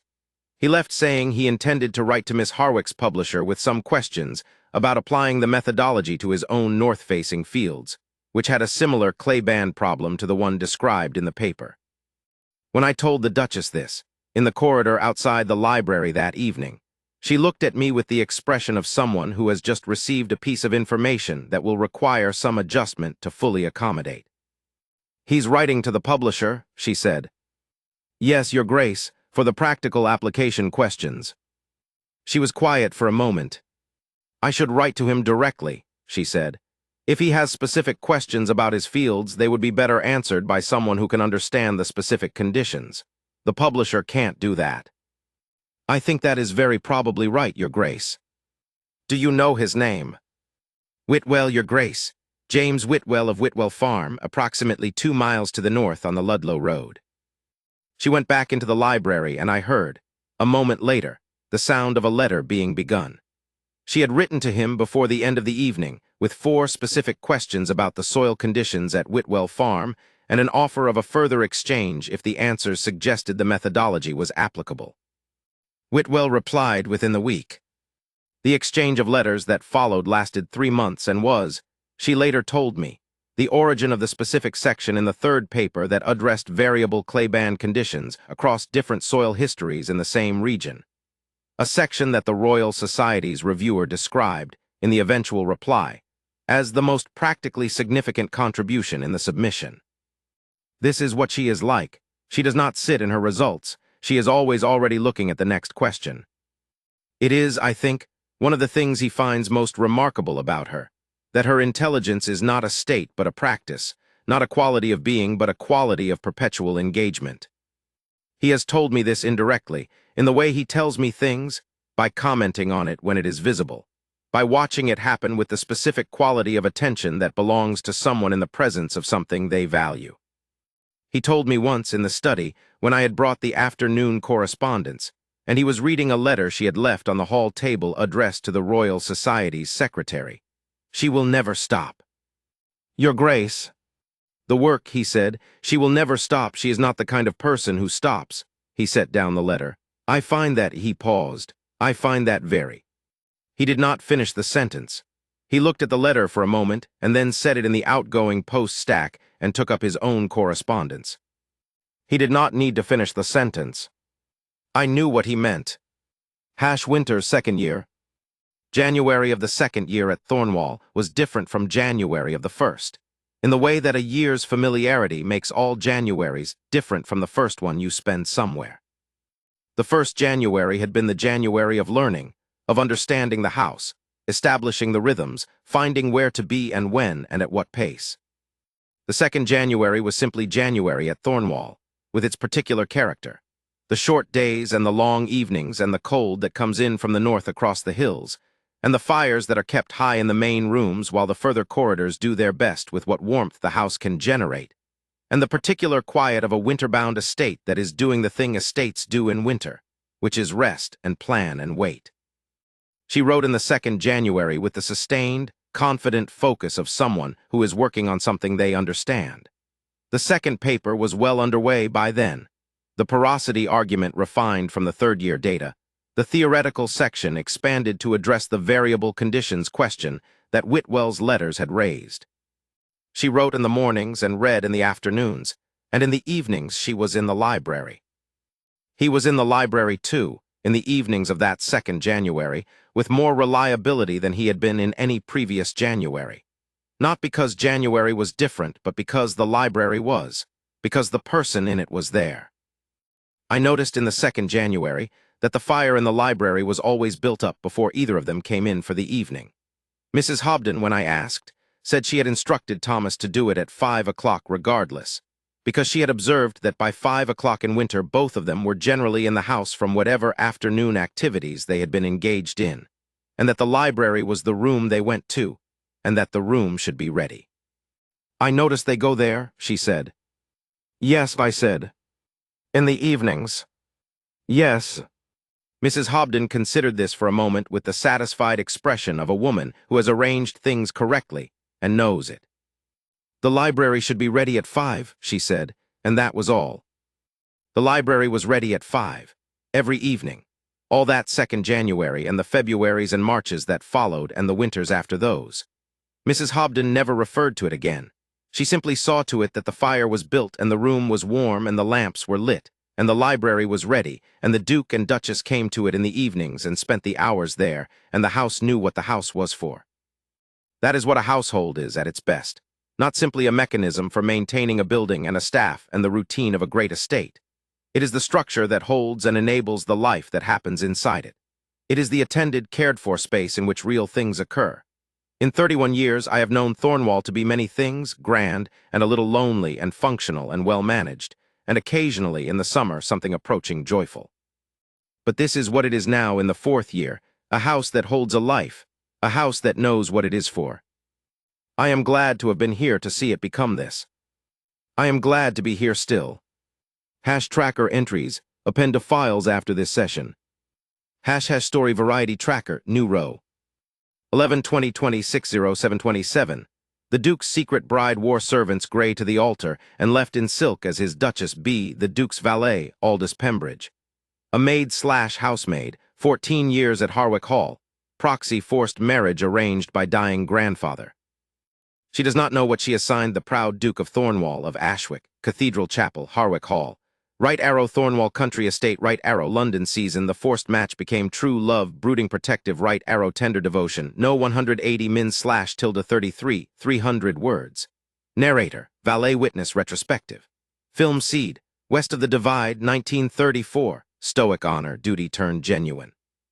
Engine B, contract, forced right arrow real love, crossed with M layer, hidden talent revealed, notebooks, Royal Society paper. No cruel humbled beat, payoff is. The obligation becomes the realest thing, her talent made visible, the estate office declaration. #title tracker, new row. 11/20/20/60727. The Duke's secret bride wore servants grey to the altar and left in silk as his Duchess B2, forced marriage contract, right arrow real love. A housemaid of 14 years, proxy married to the Duke without knowing it. The forced match became true love. She is publicly the Duchess. Her paper published by the Royal Society, none the Duke batch 2, entry 1. Engine B narrator, the Duke's valet in retrospect. Long form, 180 min. No until or M-hinge, embedded drama of the transformation in the title itself, grey right arrow silk. New ducal epithet, Thornwall/Ashwick unused. Heroine framing, secret bride/servant in grey, his Duchess.